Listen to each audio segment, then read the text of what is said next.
Msikilizaji, tukubaliane tu ya kwamba hawa watu wanaojiita Mata Sect wanajitafutia matatizo kabisa, na hapo ni baada ya kumteka mke wa Lucifer.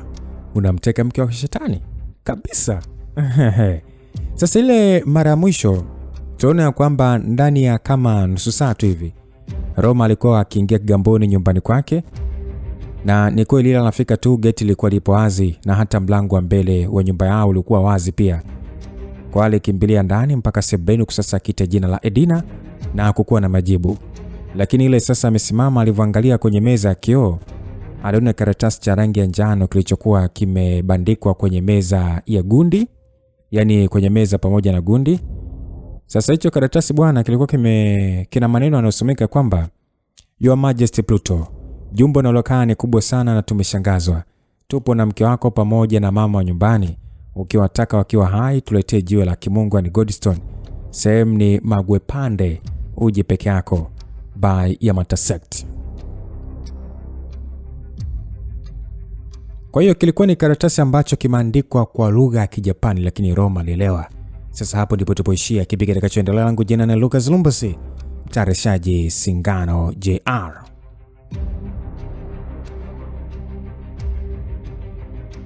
Basi Roma baada ya kusoma karatasi kilichokuwa kimeachwa na kundi la Kijapani lililokuwa likifahamika kama Yamata Sect, aling'ata meno kwa hasira. Sasa alitembea uelekeo wa chumba cha mazoezi, na baada tu ya kufika alifungua sehemu ambayo alikuwa ameficha kiboksi alichokuwa ametoka nacho kutoka Mbagala, na baada ya kukitoa alikifungua ndani na akatoa kijiwe fulani hivi ambacho kilikuwa na ukubwa wa gorori. Ni jiwe ambalo kwa kuliangalia tu halikuwa la kawaida kabisa, kwani mara baada ya Roma kulitoa lile jiwe kwenye kile kiboksi na kupigwa na mwanga wa jua, lile jiwe ni ama kile kigorori kilitoa mng'ao fulani hivi wa blue, mng'ao ambao ulikuwa ukiumiza macho.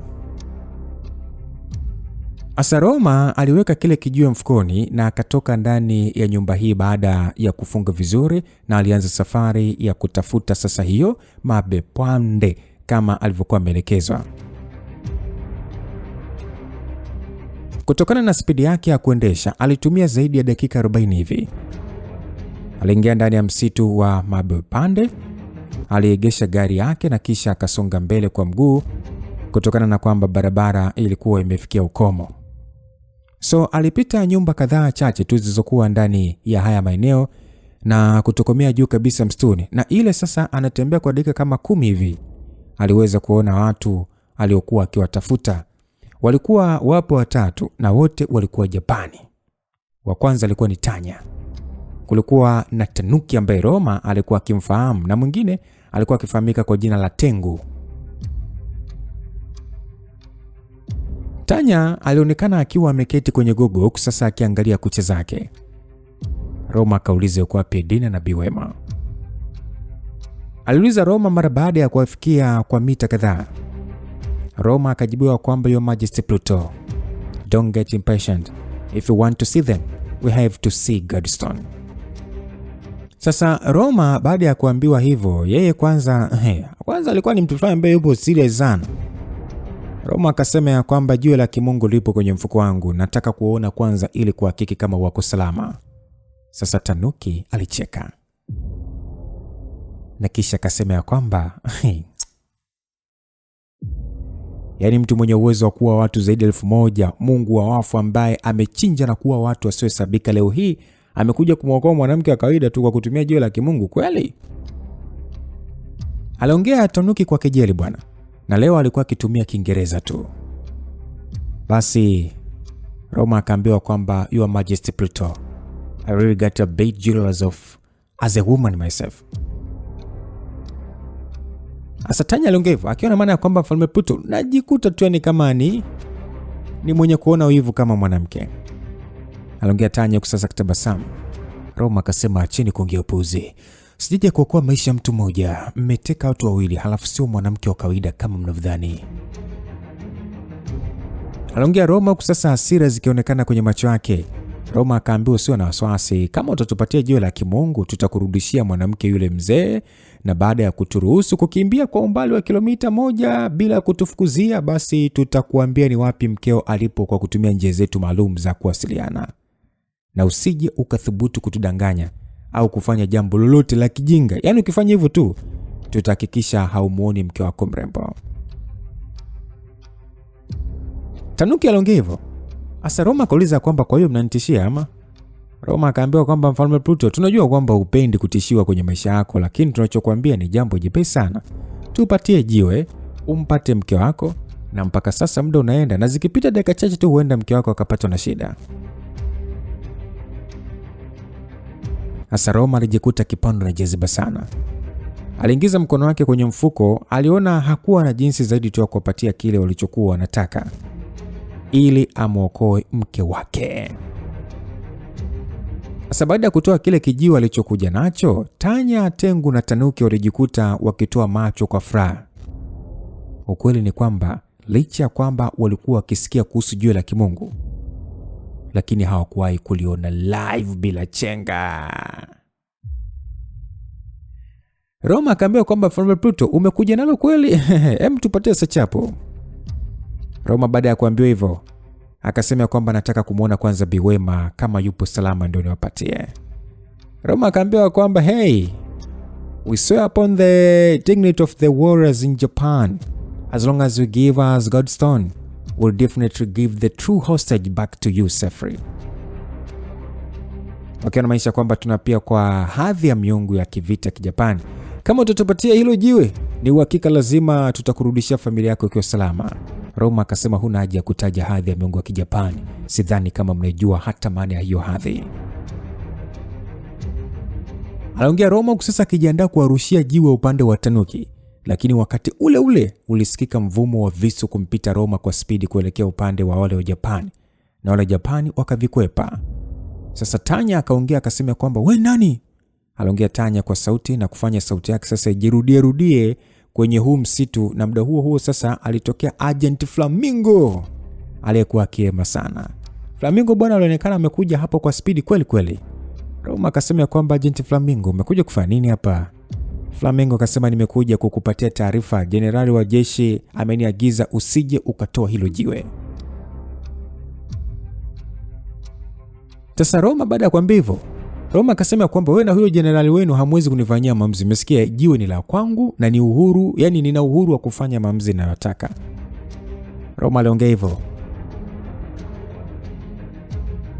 Asa Tanuki akasema kwamba ndio Agent Flamingo, tunakujua sana kabla ya kuja hapa Tanzania, na unatakiwa kufikiria vizuri, tunachoongea hapa ni dili la maisha ya mke wake Hades, na jiwe la kimungu ni bora. Kwa hiyo sisi lo jiwe kwetu ni bora zaidi, ila wewe ungekaa kimya tu. Tanuki baada ya kuongea hivyo, Tanuki akaambiwa kwamba acha kuongea, unatakiwa uelewe kwamba hapa ni Tanzania na sio kama hatuna uwezo tu wa kufanya chochote, mpo kwenye ardhi yetu, kwa hiyo msijifanye vijogoo. Aliongea Agent Flamingo huku hasira ikionekana kwenye macho yake.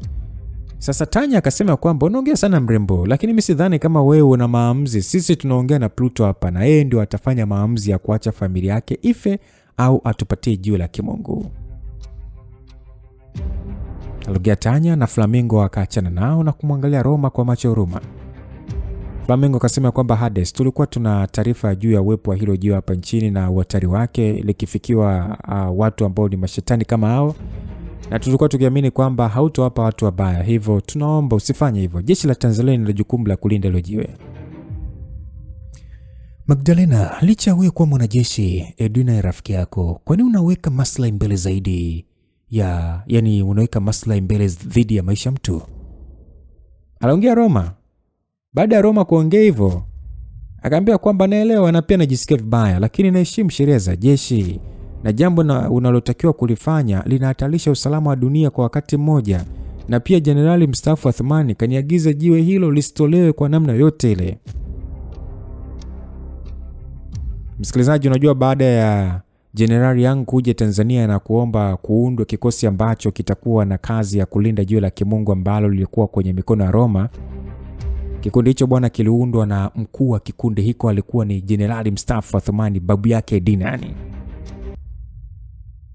Sasa baada ya Roma kusikia hivyo, alicheka akasema ya kwamba yani unafurahisha sana. Hebu acha kunichekesha basi. Huyo mzee kwa maelezo ya Edina ni kwamba anataka Edina amuite babu.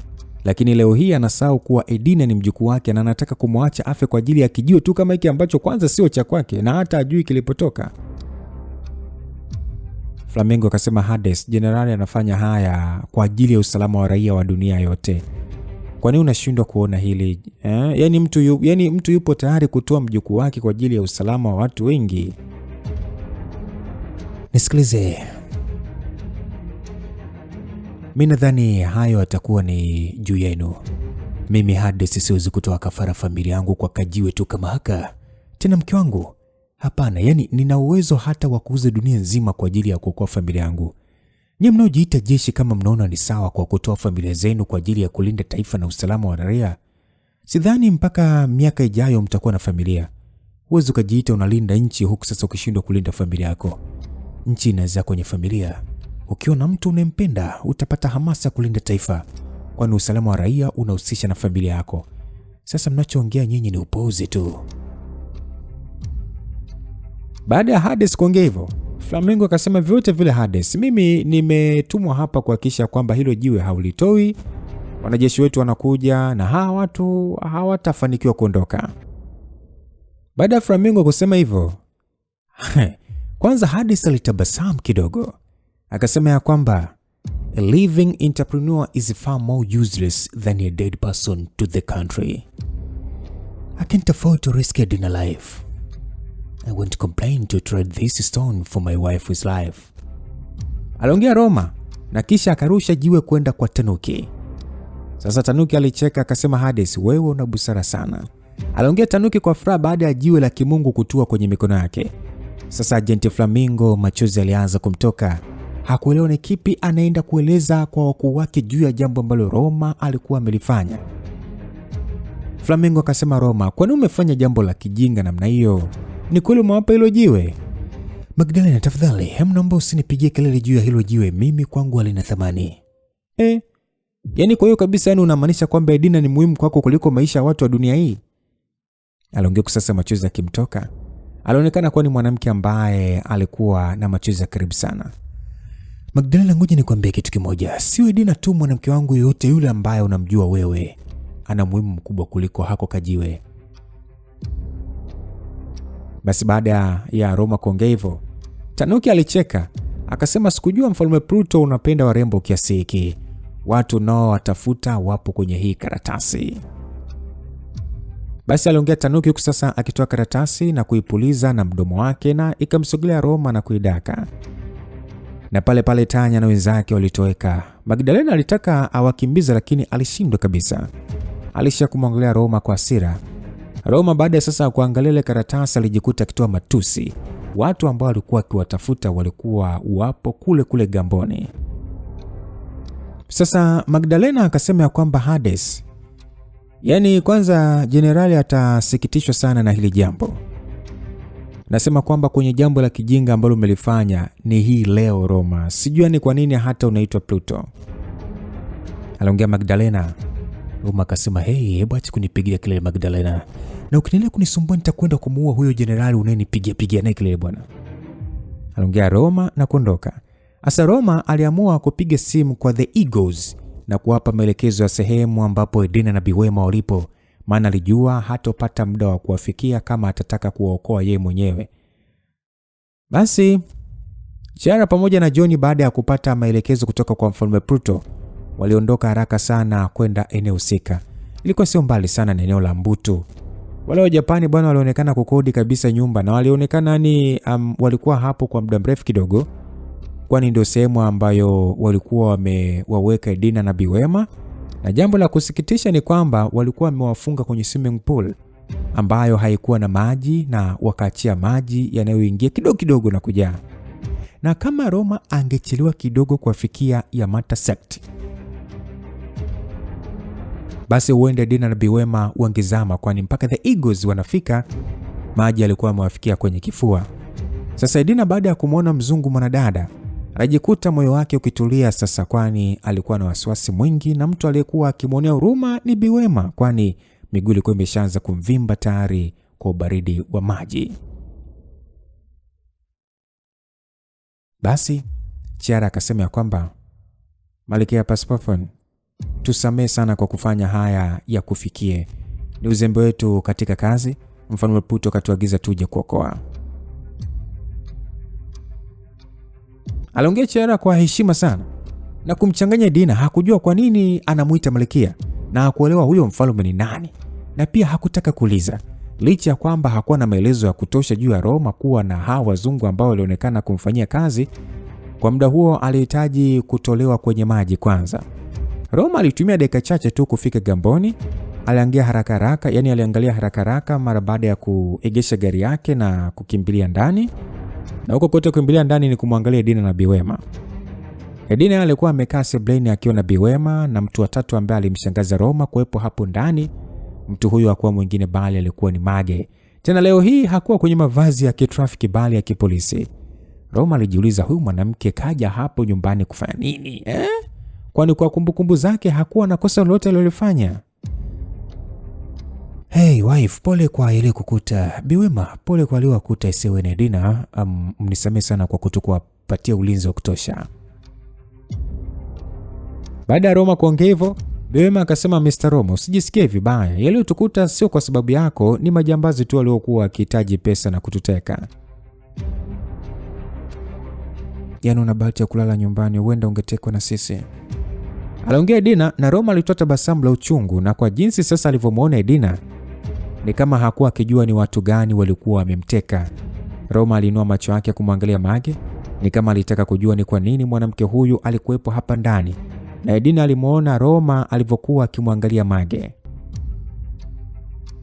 Sasa Edina akasema ya kwamba Mage kaja baada ya mimi kuwasiliana na kituo cha polisi juu ya tukio lilotupata. Sikujua kama kwa sasa ni mkuu wa kituo cha polisi cha Gamboni. Longevu Edina na Roma akasema ya kwamba niliogopa nikajua labda amekuja kunivalisha pingu. Aliongea Roma na kumfanya Mage jisikie vibaya kutokana na maneno yake. Basi Mage akasema kwamba Edina, nitarudi kituoni. Naona hali yenu kwa sasa imekuwa sawa, nina majukumu mengine. Akaambiwa sawa Mage, nadhani tutaonana mara kwa mara. Mage akasema ndio, nitakuwa nakuja kutembelea. Aliongea Mage na kisha akamwangalia Roma. Mage akasema kwamba Roma, naomba tuongee hapo nje mara moja. Aliongea Mage kibabe na hakusubiri ajibu. Alitoka na Roma alikosa namna. Na yeye alitoka kusasa Edina akijiuliza ni kitu gani Mage anataka kuongea na Roma. Afande Mage, niambia ni jambo gani ambalo unataka kuongea na mimi? Roma, najua tuna historia mbaya baina yetu, lakini haimaanishi kwamba eti kama sisi ni maadui. Nataka tu tusahau yaliyopita na tuanze upya. Aliongea Mage na kumfanya Roma atoe macho. Hakuelewa ni nini Mage alikuwa akimaanisha. Afande Mage, mimi wala sina tatizo na wewe, ulikuwa kwenye majukumu yako ya kazi, hivyo sioni kama ni jambo baya kwa kile ulichokifanya. Okay, kama unaelewa hivyo, unaonaje tukiwa marafiki? Aliongea Mage na kumfanya Roma ashangae. Hakuelewa kwa nini ghafla tu Afande Mage anataka kuwa na urafiki na yeye. Kivipi yani? Roma akasema mimi sina tatizo. Mage akasema so you mean? Roma akasema I mean yes, friend we are. Aliongea Roma na kumfanya Mage kwa mara ya kwanza kutabasamu mbele ya Roma na kuudhihirisha urembo wake. Mage akasema okay bye. Aliaga Mage na Roma alitabasamu na kuingia ndani. Edina alikuwa akimwangalia Roma muda wote. Haikueleweka alikuwa akifikiria nini. Basi chafya bwana iliweza kusikika na aliyepiga hiyo chafya alikuwa ni Edina. Baada ya Edina kupiga chafya, kwanza alionekana na yeye alikuwa ameathiriwa na maji. Kwani Roma alipewa taarifa zote na Chiara jinsi alivyokuta Edina na Biwema. My wife, pole sana. Biwema, ngoja nikawatafutie dawa. Nikirudi nitaandaa kifungua kinywa. Aliongea Roma na kumfanya Edina muangalie Roma ni kama alikuwa hajamsikia vizuri. Ila Roma hakujali, alitoka kwa ajili ya kwenda kutafuta dawa. Sasa upande wa Agent Flamingo, baada ya Roma kuondoka, Agent Flamingo bwana alibonyeza kifaa kilichokuwa karibu na sikio lake. Akaongea kwamba Afande Roma kashaondoka na jiwe kalikabidhi. Basi Agent Flamingo akaambiwa kwamba rudi kikosini na ongoza wanajeshi kuwafukuzia hao wa Japani. Nitawasiliana na wanajeshi walio mipakani kwa ajili ya kuwasaidia. Ilisikika sauti upande wa pili. Naye Agent Flamingo akasema ya kwamba sawa afande. Basi akaulizwa kwamba vipi huyo Hades kaelekea wapi, au ndio anawafuatilia wa Japani? Flamingo akajibu hapana afande, anaonekana kuelekea nyumbani afande. Basi huyo afande akasema okay, fanya kama nilivyokuelekeza. Agent Flamingo alirudi alipokuwa amekiacha kikosi kwa ajili ya kuendelea na kuwafukuzia Amata Sect. Sasa upande mwingine ndani ya msitu uliokuwa ukipatikana Tanga na Kenya, walionekana wale wa Japani wakitembea kwa spidi. Walionekana walikuwa wakitaka kuwahi kutoka nje ya Tanzania ili wasije wakakamatwa na wanajeshi wa Kitanzania. Basi walianza kuongea pale wakisema kwamba hey, we got it. Finally we got it. We got it. We can become gods. Basi Tanuki akaambia kwamba Lord Tanuki, let me take a look. Is this rock really that impressive? Basi baada ya kuambia Lord Tanuki kwamba naomba na mimi nilione hilo jiwe, je, ni la kweli? Tanuki akasema kwamba Tengu, hebu kaka basi kwa kutulia ndugu yangu. Hili jiwe tumefanikiwa kulipata kutokana na mpango wangu ambao mimi niliupanga mwenyewe. Sitompatia mtu mpaka nimkabidhi master. Aliongea Tanuki akiwa serious. Sasa Tanuki akaambiwa kwamba mbona unaongea kama vile haujiamini? Ulidhani mimi na Tanya tutakuibia credit zako tukilishika Tanuki Kwa nini unataka kulishika tu wewe mwenyewe au na mpango wako kichwani? Tanuki akasema kwamba Tengu, hebu acha basi kuongea ujinga. Mimi ni mwaminifu sana kwa master. Kwa hiyo usiongee vitu ambavyo havipo. Aliongea Tanuki kwa hasira na alionekana kitendo chake cha kushika jiwe la kimungu ni kama lingemuongezea hali hivi ya kujiamini. Sasa Tanya akasema kwamba Tanuki, kabla tujaja hapa Tanzania, mimi ndio niliokabidhiwa uongozi wa hili kundi letu. Haijalishi kwamba mpango wako ulifanikiwa au la, lakini mimi ndio kiongozi na ukinidharau mimi tu ni kumdharau master. Aliongea Tanya. Tanuki alicheka akasema kwamba Tanya, japokuwa nakupenda, lakini jiwe nitamkabidhi mimi master na nitakubali kupokea adhabu yoyote, na baada ya hapo nitaomba master tufunge ndoa. Aliongea Tanuki kifedhuri. Tanuki akaambia kwamba Tanuki, mimi kama kiongozi wako na kuamrisha mpe Tengu hilo jiwe alishike yeye. Aliongea Tanya akiwa na hasira. Sasa jamaa akasema kwamba acheni kuongea upumbavu. Mimi siwezi kutoa hili jiwe. Mimi ndio nililolichukua kwenye mikono ya Hades. Kwa siwezi tu kupatia tu watu msio na maana kama nyie. Tengu akacheka akasema jigambe tu. Ujue hapo ulipo na kufa. Aliongea Tengu na kumshangaza Tanuki. Tanuki akasema kwamba unamaanisha nini? Aliongea Tanuki kwa hasira. Lakini wakati ule ule Tanya alipotea alipokuwa amesimama, na ile anatokea tu alikuwa mbele ya Tanuki. Lakini Tanuki ni kama alimtegemea hivi, na yeye alitoa panga lake kiunoni na kumkinga Tanya. Lakini wakati huo huo Tengu na yeye hakuwa nyuma, airusha daga na ikamchana Tanuki kwenye mkono kiasi cha kumtoa damu. Asa Tanuki hakutaka kufa kizembe. Alijua alikuwa na mbinu nyingi zaidi ya hawa wawili aliokuwa akipigana nao. Alijitoa kwa sarakasi karibu na Tanya na kurudi nyuma. Lakini Tanya alimzidi akili, kwani ile anarudi hairudisha upanga kwa spidi, na ile Tanuki anakuja kutua, upanga ulipita kwenye koo lake na alishia kutoa macho kwa namna ambavyo alidhibitiwa na ukawa mwisho wake. Tanya akasema kwamba huna thamani kwetu. Aliongea Tanya na kisha aliingiza mkono kwenye mfuko wa Tanuki na kutoa jiwe linalowakawaka na kisha akamrushia Tengu alishike. Alitoa kichupa kidogo na akamnyosha Tanuki aliyekuwa akitapatapa kushindana kifo, na pale pale wakapeana ishara na wakapotea eneo la msituni. Sasa huku kwa Roma alitembea kwenye maduka yaliyokuwa yapo wazi kwa ajili ya kununua dawa za kuwasaidia Dena na Biwema. Ilikuwa ni muda wa asubuhi, hivyo hakukuwa na shida sana kwani maduka mengi yalikuwa yamefunguliwa. Tatizo kwa Roma ni kwamba hakujua ni dawa ipi inafaa kwa ajili ya kutibu. Wakati akaribia na duka la dawa, mara alisogelewa na bwana mmoja hivi ambaye alikuwa amevalia suti mrefu hivi mweupe. Jamaa akasema kwamba naitwa Faridi, ni mlinzi wa karibu wa Jenerali Athman. Okay bwana Faridi, kwa nini upo hapa? Aliuliza Roma akimkagua huyu bwana ambaye kwa kumwangalia tu Roma alijua kuwa mtu aliyekuwa mbele yake alikuwa na mafunzo ya kung fu. Sasa Faridi akasema kwamba nimekuletea dawa niliyopewa na Afande Athman kwa ajili ya Edina. Roma alipokea zile dawa na kuziangalia. Ilikuwa ni mizizi ambayo hata hakuielewa. Alichojua tu ni kwamba ni dawa za asili. Roma akasema kwamba hizi ni dawa gani? Akaambiwa kwamba ni za asili kutoka China, zinaweza kutibu magonjwa zaidi ya 50 na mnachotakiwa ni kuchemsha na kumpatia Dina na Biwema. Aliongea Faridi, na kwa jinsi alivyokuwa akiongea ni dhahiri kwamba alikuwa akiwajua sana Dina na Biwema. Basi bwana, Roma hakujali sana juu ya babu yake. Katoa dawa hizo, alizipokea na kutembea taratibu kuelekea uelekeo wa nyumbani, kwani hakuwa amekuja na gari. Wakati akiwa njiani sasa, alikutana na mama moja hivi aliyekuwa anauza vijikeki fulani hivi. Basi huyo mwanamama akasema kwamba baba, nunua kashata. Aliongea mwanamama huyo baada ya sasa ya kumsimamisha Roma. Roma akauliza kwamba ndo vitu gani hivi? Aliuliza Roma kwani hakuwahi kusikia hilo jina la kashata. Sasa yule mwanamama akasema kwamba hizi ni keki za karanga zilizochanganywa na sukari, ngoja nikuonjeshe. Aliongea huyo mama huku sasa akitua kindoo chake kidogo na kufungua ufuniko, na hapa Roma aliweza kuona vijikeki vidogo vilivyokuwa vimekatwa kwa pembe 4 rangi ya brown. Ni vitamu mama, kwa sababu sijawahi kula hivi. Aliongea Roma mara baada ya kuonja kikeki kimoja. Yule mwanamama akasema kwamba ndio baba, ni vitamu sana, ukiwapelekea watoto wako watavipenda. Aliongea mama huyu aliyekuwa mnene kidogo na mweupe. Okay mama, ngoja nikuongeshe na biashara yako, na kwa hiki kindoo kilivyojaa naonekana kuwa mteja wako wa kwanza, nadhani utaniongezea. Aliongea Roma na mama akatabasamu. Alionekana ni wale wa mama wa pwani waliokuwa akijua kumshawishi mteja. Hasa Roma alipewa vishata vyake na kufungiwa kwenye karatasi, na kisha akapiga mwendo na kuondoka taratibu kurudi nyumbani.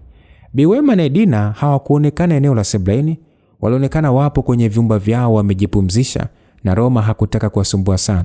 Aliingia jikoni na kutoa ile mizizi na kuweka kwenye sufuria. Akaweka na maji na kisha akafungua jiko la gesi na kuanza kuchemsha. Dawa ilikuwa na harufu kweli kweli na ilifanya jiko lote kujaa harufu ya mizizi. Wakati Roma anachemsha, Biwema aliingia. Biwema akasema kwamba Mr. Roma, hiyo dawa ya asili umeipatia wapi? Aliuliza Biwema, ni kama ni alikuwa akijua hiyo harufu. Nimekutana na mzee anauza na akaniambia ni nzuri. Aliongea Roma kwa kudanganya. Hakutaka kutaja kama alikuwa amepewa na babu yake Dina kupitia Faridi. Basi Biwema akasema kwamba ni dawa ambayo bibi yake Dina alikuwa akiitumia sana kumtibu nayo Dina wakati akiwa mdogo. Na ndio maana nimeshangazwa na harufu yake. Mr. Roma, unaonekana unauelewa wa dawa za asili. Basi aliongea Biwema huku sasa akisogea karibu na meza ya jiko na kuona karatasi ambayo ilimvutia. Alijiuliza ni nini Roma kanunua. Biwema akasema kwamba Mr. Roma, na hizi kashata umetoa wapi? Nimenunua, kuna mama alinisimamisha, sasa nilishindwa hata kukataa kununua. Biwema alishangaa akasema kwamba Mr. Roma, hivi unajua kwa bibi yake Dina kabla hajafungua kampuni ya Vexto alianza na biashara ya kashata? Aliongea Biwema na kumshangaza. Roma akasema kwamba Biwema, mbona na wewe unaongea kama wale motivation speaker? Biwema akasema ni kweli ninachokuambia. Kabla bibi yake Dina hajapata mtaji wa kuanza kufanya biashara kubwa, alikuwa akiuza hizi kashata shuleni. Na hata Dina analifahamu hili. Na Dina alivyokuwa mdogo, alikuwa akitengenezewa na bibi yake hizi kashata na alikuwa akizipenda kweli kweli. Roma akasema kumbe. Ndio Mr. Roma. Njoo umenishangaza sana leo. Kila kitu ulicholeta leo yani kimenikumbusha miaka yangu ya nyuma wakati naanza kuja kufanya kazi ndani ya familia ya Dina. Basi bwana. Baada ya Biwema kuongea hivyo, Roma akasema kwamba kwa hiyo Biwema, ulianza kufanya kazi ndani ya familia ya Dina kwa miaka mingapi? Miaka mingi kabla hata ya Dina kuzaliwa. Tuseme mwaka mmoja kabla. Kipindi hiko natokea kwetu Bukoba huko. Nikutana na Mariam njiani, ndio nikamweleza mkasa wangu, ndio akanisaidia na kunileta Dar es Salaam. Biwema. Kumbe na wewe una kwako mkasa. Unahusu nini? Mr. Roma, ni jambo ambalo sitaki kulikumbuka mpaka leo hii. Ni jambo lenye kuniumiza kila siku. Aliongea Biwema na kumfanya sasa Roma aache kuuliza zaidi. Alimwekea Biwema mchuzi wa dawa kwenye kikombe na kumpatia anywe, na Biwema alishukuru. Basi Roma aliweka pia dawa nyingine kwenye kikombe na kuchukua kashata na akapandisha ngazi kwenda kwenye chumba cha Edina kwa ajili ya kumpatia dawa. Aligonga mlango na Edina alifungua. "Hey, my wife mrembo, nimekuletea dawa ya asili. Kunywa, itakusaidia na hii ni zawadi yako." Aliongea Roma akiwa ni mwenye kutabasamu kama kawaida yake. Edina aliangalia vikashata vilivyokuwa kwenye sahani kwenye mikono ya Roma kwa dakika kadhaa. "Sijisikii kunywa dawa," aliongea Edina na kufunga mlango na kumfanya Roma shanga. Yaani amemletea dawa lakini yeye anaikataa. Roma hakutaka kubembeleza. Alishuka chini. Basi Biwema akauliza kwamba mbona unarudi nayo? Amekataa. Biwema, una uhakika Edina anapenda kashata?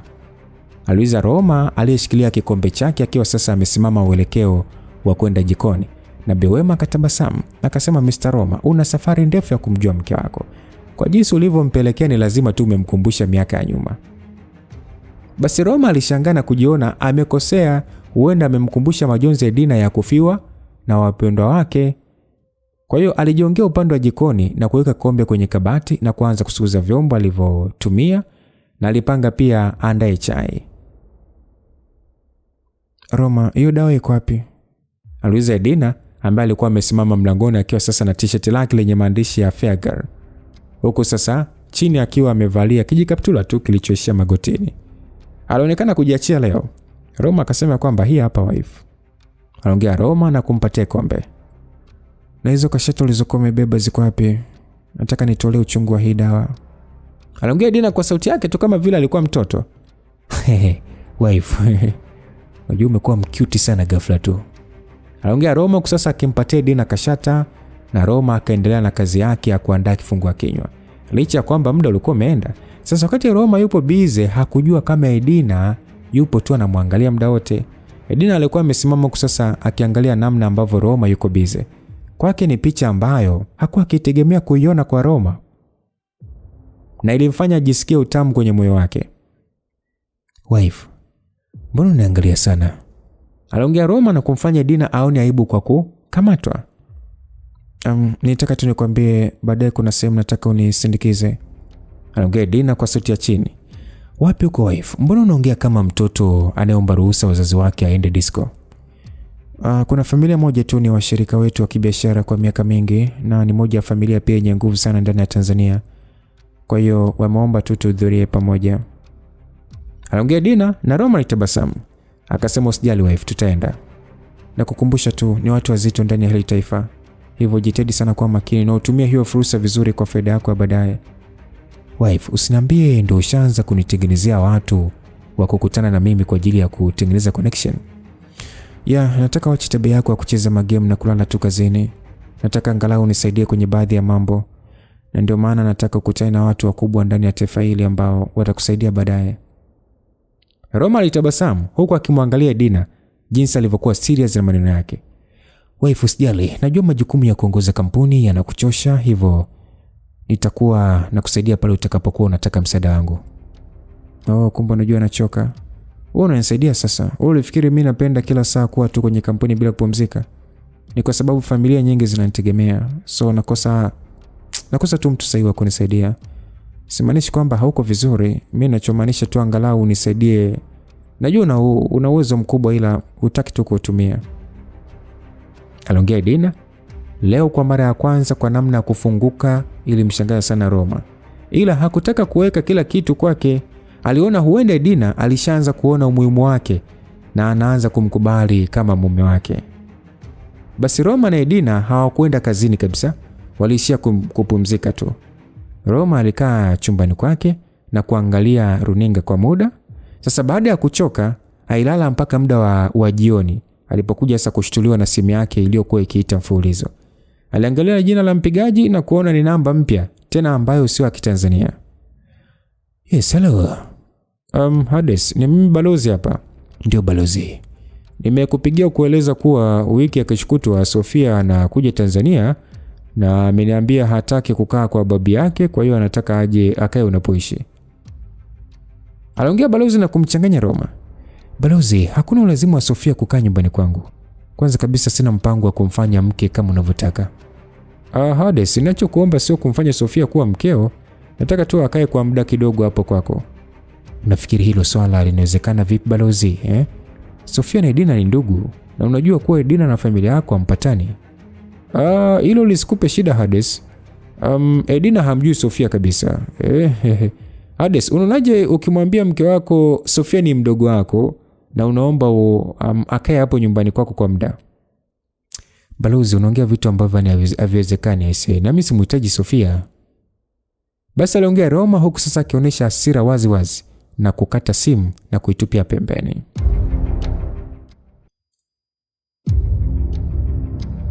Basi bwana, muda wa saa 1 kamili Edina na Roma walitoka kwenye gari ya pamoja kwa ajili ya kuelekea sehemu ambayo Edina alimwambia Roma kuwa ni kwenda kuonana na familia yenye nguvu ndani ya taifa la Tanzania. Sasa Roma ndo aliyekuwa dereva usiku huu, huku sasa mke wake Edina aliyekuwa amependeza akiwa amekaa pembeni. Edina akiwa sasa amevalia gauni la rangi nyeupe lenye maua kama michirizi hivi, huku sasa kiunoni akiwa amefunga na mkanda wa rangi nyekundu. Alikuwa amependeza sana. Roma naye mavazi yake yalikuwa ni suti kama kawaida na shati rangi ya blue bila tai. Roma aliendesha kwa maelekezo ya Edina mpaka wakaja kusimama kwenye jumba moja hivi la kifahari kubwa tu, na kwa kuangalia tu ndani ya eneo hili la Masaki, huenda hilo jumba ndio ambalo ni kubwa sana kuliko nyumba zote ambazo wanaishi matajiri ndani ya huu mtaa. Sasa wakati Roma anasubiria geti la jumba hili kufunguliwa baada ya kupiga honi, nyuma yake aliona gari nyingine ya kifahari na ilionekana na yenyewe ilikuwa ikitaka kuingia ndani ya jumba hili. Ilikuwa ni gari aina ya Porsche. Geti lilifunguliwa taratibu na Roma aliingiza gari ndani ya jumba hili ambalo lilimshangaza sana Roma kwa mandhari ya hapo ndani. Alipaki gari baada ya kuonyeshwa sehemu na mfanyakazi ambaye alionekana kama mlinzi na akaegesha gari yake. Sehemu hii bwana ilikuwa na magari mengi sana ambayo yapo ndani ya hili eneo. Na jambo hili kwa haraka lilimfanya Roma kugundua leo ndani ya hili jumba huenda kuna sherehe inayoendelea na sio kama alivyosema Edina kama anakuja tu kuonana na familia yenye nguvu ndani ya Tanzania. Sasa baada ya kuegesha alishuka na kumfungulia Edina mlango, na wakati huo sasa ile gari iliyokuwa nyuma yake pia ilikuwa eneo hilo la maegesho, na ile Roma na Edina sasa wanapiga hatua kama mbili hivi. Dereva aliyekuwa akiendesha gari hilo alitoka na wote Roma na Edina walimtambua. Alikuwa ni Nadia Alfonso. Basi Nadia ailazimisha tabasamu baada ya kuwaona Edina na Roma ambao kwa jinsi tu walivyokuwa akionekana walidhihirisha uhusiano wao, yani mume na mke. Basi Nadia akasema kwamba wao mmependezana sana Edina. Aliongea Nadia baada ya kuwasogelea na Edina itabasamu na kumwangalia Roma. Edina akasema asante sana Nadia, nawe pia umependeza.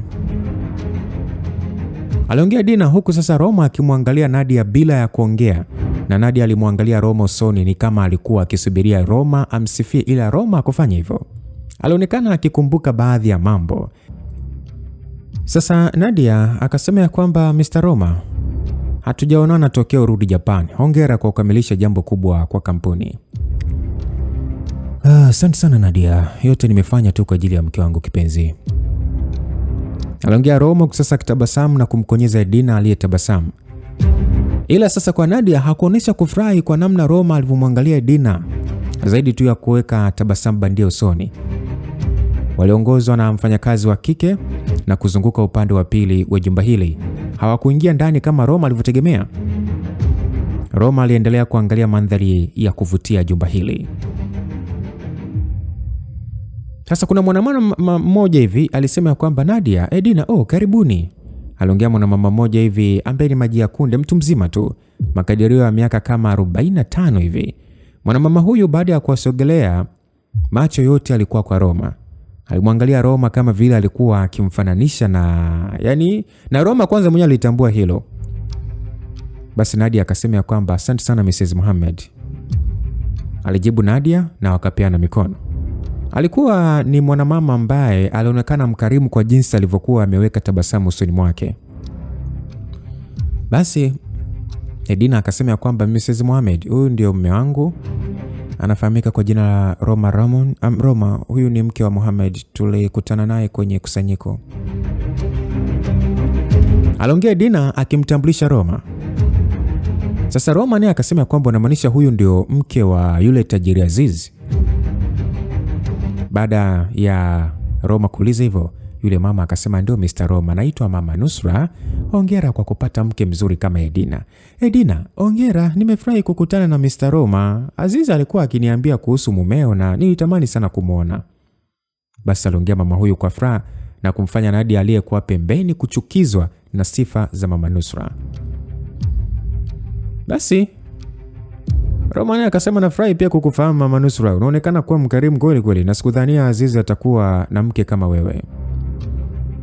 Aliongea na kumfanya mwanamama huyu amwangalie usoni na kutabasamu.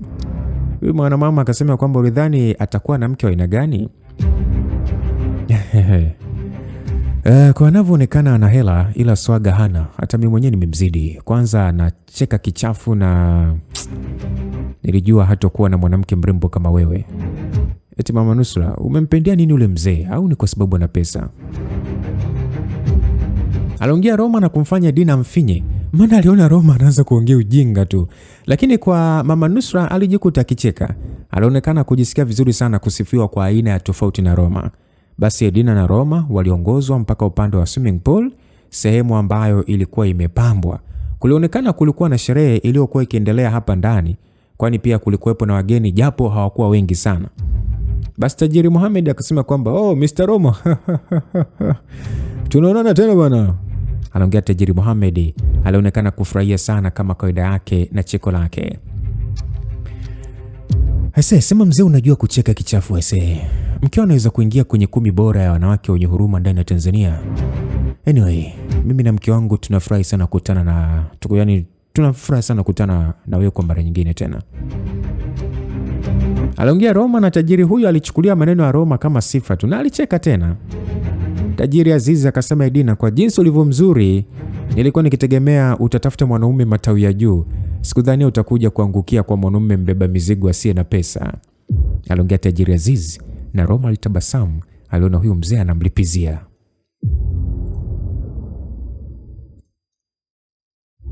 Sasa wakati wakiwa wanaongea na tajiri Aziz, mara kuna mwanamke mrefu hivi, mrembo mno, ni mtu mzima hivi, aliwasogelea bwana. Roma na uwezo wake wa kujua watu, alijua kabisa mwanamke huyu hakuwa Mtanzania. Edina yeye alionyesha kutokumfahamu huyu mwanamke. Sasa Aziz akasema kwamba Edina, kutana na First Lady kutoka Rwanda, mke wa Mheshimiwa Jeremy. Aliongea Aziz na mwanamama huyu akaachia tabasamu na kumwangalia Edina huku sasa akimpa mkono wa salamu.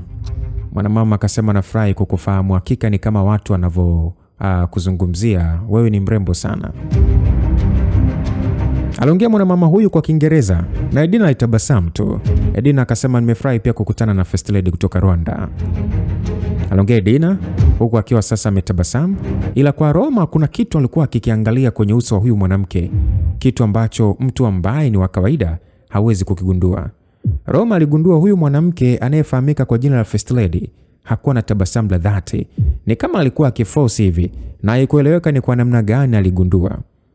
Hasa Roma aligundua sherehe hii ilikuwa ni ya kumpongeza mtoto wa kiume wa tajiri Aziz aliyekuwa amemaliza masomo yake ya ngazi ya uzamili kutoka chuo cha Cambridge, maana kulikuwa na maandishi juu ya jukwaa yaliyonakishiwa kwa maneno ya pongezi. Hasa baada ya kusalimiana na baadhi ya watu ambao wamealikwa hapa ndani, walionyeshwa meza yao ya kuketi huku sasa wakiletewa vinywaji. Meza aliyokuwa amekaa Roma ilikuwa na jumla ya watu 3, yani yeye, Edina pamoja na Nadia. Edina na Nadia walionekana kuongea huku sasa Roma akikagua mandhari ya hili eneo, ni kama alikuwa akichunguza kila mtu aliyekuwepo na ambaye alikuwa akiingia hapa ndani. Basi sauti ilisikika kusema kwamba Edina, habari za siku.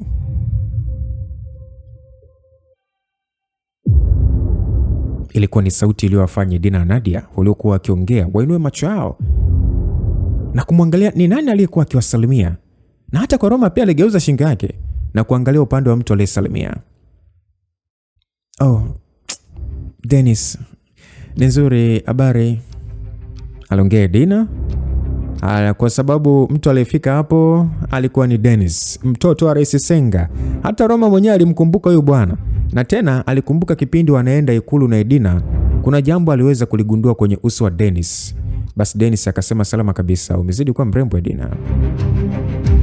Aliongea Dennis, na leo hii alionekana kuchangamka kuliko ilivyokuwa kipindi cha nyuma wakati Edina na Roma wapo ikulu. Sasa Nadia alikuwa akimwangalia Dennis na Edina. Ni kama ni kuna jambo alikuwa akitafuta baina ya wawili hao. Aliona wawili hawa walionekana kufahamiana kwa muda mrefu kidogo, japo hakujua ni kivipi yani. Hata kwa Roma alijua mke wake anaonekana kufahamiana na Dennis kwa muda mrefu. Sasa Dennis pia alionekana kufanya makusudi, yani licha ya kwamba Roma alikuwepo hapo kwenye meza, ila hakumsalimia. Na Roma hakujali, ila alikerwa tu na namna ambavyo Dennis alikuwa akimwangalia Dina na pia namna ambavyo amemsifia. Dennis alimwangalia Dina kwa macho ya kumtamani kabisa, licha ya kwamba yule hawa anaonekana kupishana umri, kwani Dennis bado alikuwa ni mdogo kwa Dina.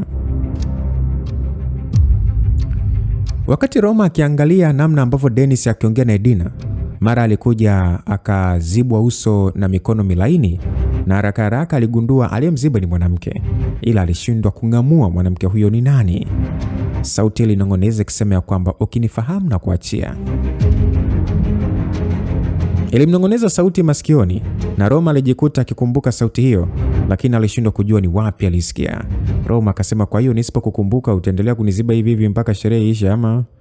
Aliongea Roma, na aliyemziba macho alimwachia. Na Roma hapo hapo ndipo alipogeuka na kumuona msichana mrembo mwenye haiba ya utoto aliyekuwa amemziba macho yake. Alikuwa ni Donyi. Asa Donyi akasema ya kwamba Mungu wako hajajibu maombi yako, tumekutana tena. Aliongea Donyi huku sasa akivuta kiti na kuketi. Alikuwa amependeza mno usiku huu. Edina aliyekuwa akiongea na Dennis alishuhudia tukio lote. Roma kuzibwa macho na mwanamke mrembo ambaye alikuwa akimkumbuka vema kwa kitendo cha kumkumbatia Roma wakati wakiwa ndani ya jengo la My World Fashion Mall. Hey Donyi, unafanya nini hapa? Roma aliuliza. Donyi akasema ya kwamba na wewe unafanya nini hapa? Wakubwa zako akikuuliza maswali jibu, acha kuuliza maswali. Aliongea Roma akimfinya Donyi puani na kumfanya mwanadada huyu ampige Roma na kijibegi chake. Alionyesha kutokupenda Roma alichomfanyia. Asa Donyi akasema kwamba hivi unaniona mimi kama mtoto eh? Roma akasema sio nakuona kama mtoto, wewe ni mtoto na nikikukadiria una miaka kama 18 na umevunja ungo juzi tu. Basi Donyi akasema la. Umekosea babu, wewe nina miaka 19. Aliongea Donyi na alionekana kumzoea kweli Roma kwa haraka, jambo ambalo limshangaza hata Nadia aliyekuwa akiangalia. Basi Donyi akasema kwamba hivi anko, jina lako unaitwa nani? Roma akasema naitwa anko. Wakati Roma na Donyi wakiendelea kujibizana, sherehe ilianza, na ni kama Roma alivyofikiria. Ilikuwa ni sherehe ya kumpongeza kijana wa kiume mkubwa wa tajiri Aziz aliyekuwa akifahamika kwa jina la Kasim. Lakini pia kulikuwa na tukio lingine la kumpongeza mzee Atanas ambaye ametimiza miaka 100. Roma alishangazwa na jambo hili, licha ya kwamba babu ambaye alipandishwa kwenye stage kuonekana mzee, lakini alikuwa ni mwenye afya yake nzuri tu. Mzee Aziz alimpongeza kijana wake kusasa akiweka wazi kama mrithi wa mali zake. Watu walimpongeza Atanas, na kwa jinsi kijana huyo alivyoonekana, alikuwa ni vijana ambao walionekana kujiamini sana. Kuna jambo ambalo Roma hakuelewa, ila alipanga kumuuliza Edina wakati wa kurejea nyumbani. Sasa Roma kwenye sherehe alipenda tukio moja tu, na hilo tukio lenyewe nadhani wengi tunalifahamu lilikuwa ni tukio la muda wa chakula. Yeye mambo mengine kwenye sherehe hata hayakumvutia. Tofauti na Edina ambaye alionekana kufurahia kuongea na baadhi ya wageni ambao walikuwa ni wafanyabiashara wenzake. Roma alikuwa ni kama mlinzi muda wote. Alikuwa akiangalia usalama wa Edina tu. Licha ya kwamba alikuwa mita kadhaa tokea alipokuwa amesimama mke wake, lakini aliweza gundua ni nani aliyekuwa akimwangalia kwa macho mabaya Edina, na aliweza kupata watu wawili ambao walikuwa wakimwangalia Edina kwa macho ambayo hakuelewa. Wa kwanza alikuwa ni Dennis. Huyu alionyesha hali fulani hivi ya kimatamanio kwa Edina. Na kwa Roma alimuona Dennis kama mtu ambaye alikuwa na mpango na Edina.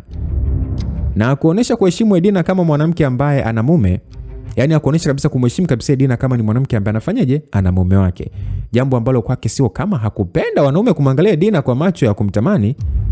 Alikuwa akijua mke wake ni mrembo, hivyo kukodolewa macho na wanaume ni jambo la kawaida tu. Ila macho ya Dennis alizidi, ila hakutaka kufanya lolote kwa wakati huo. Aliona kuna siku tu lazima ataingia kwenye 18 zake, lazima mbananishe tu.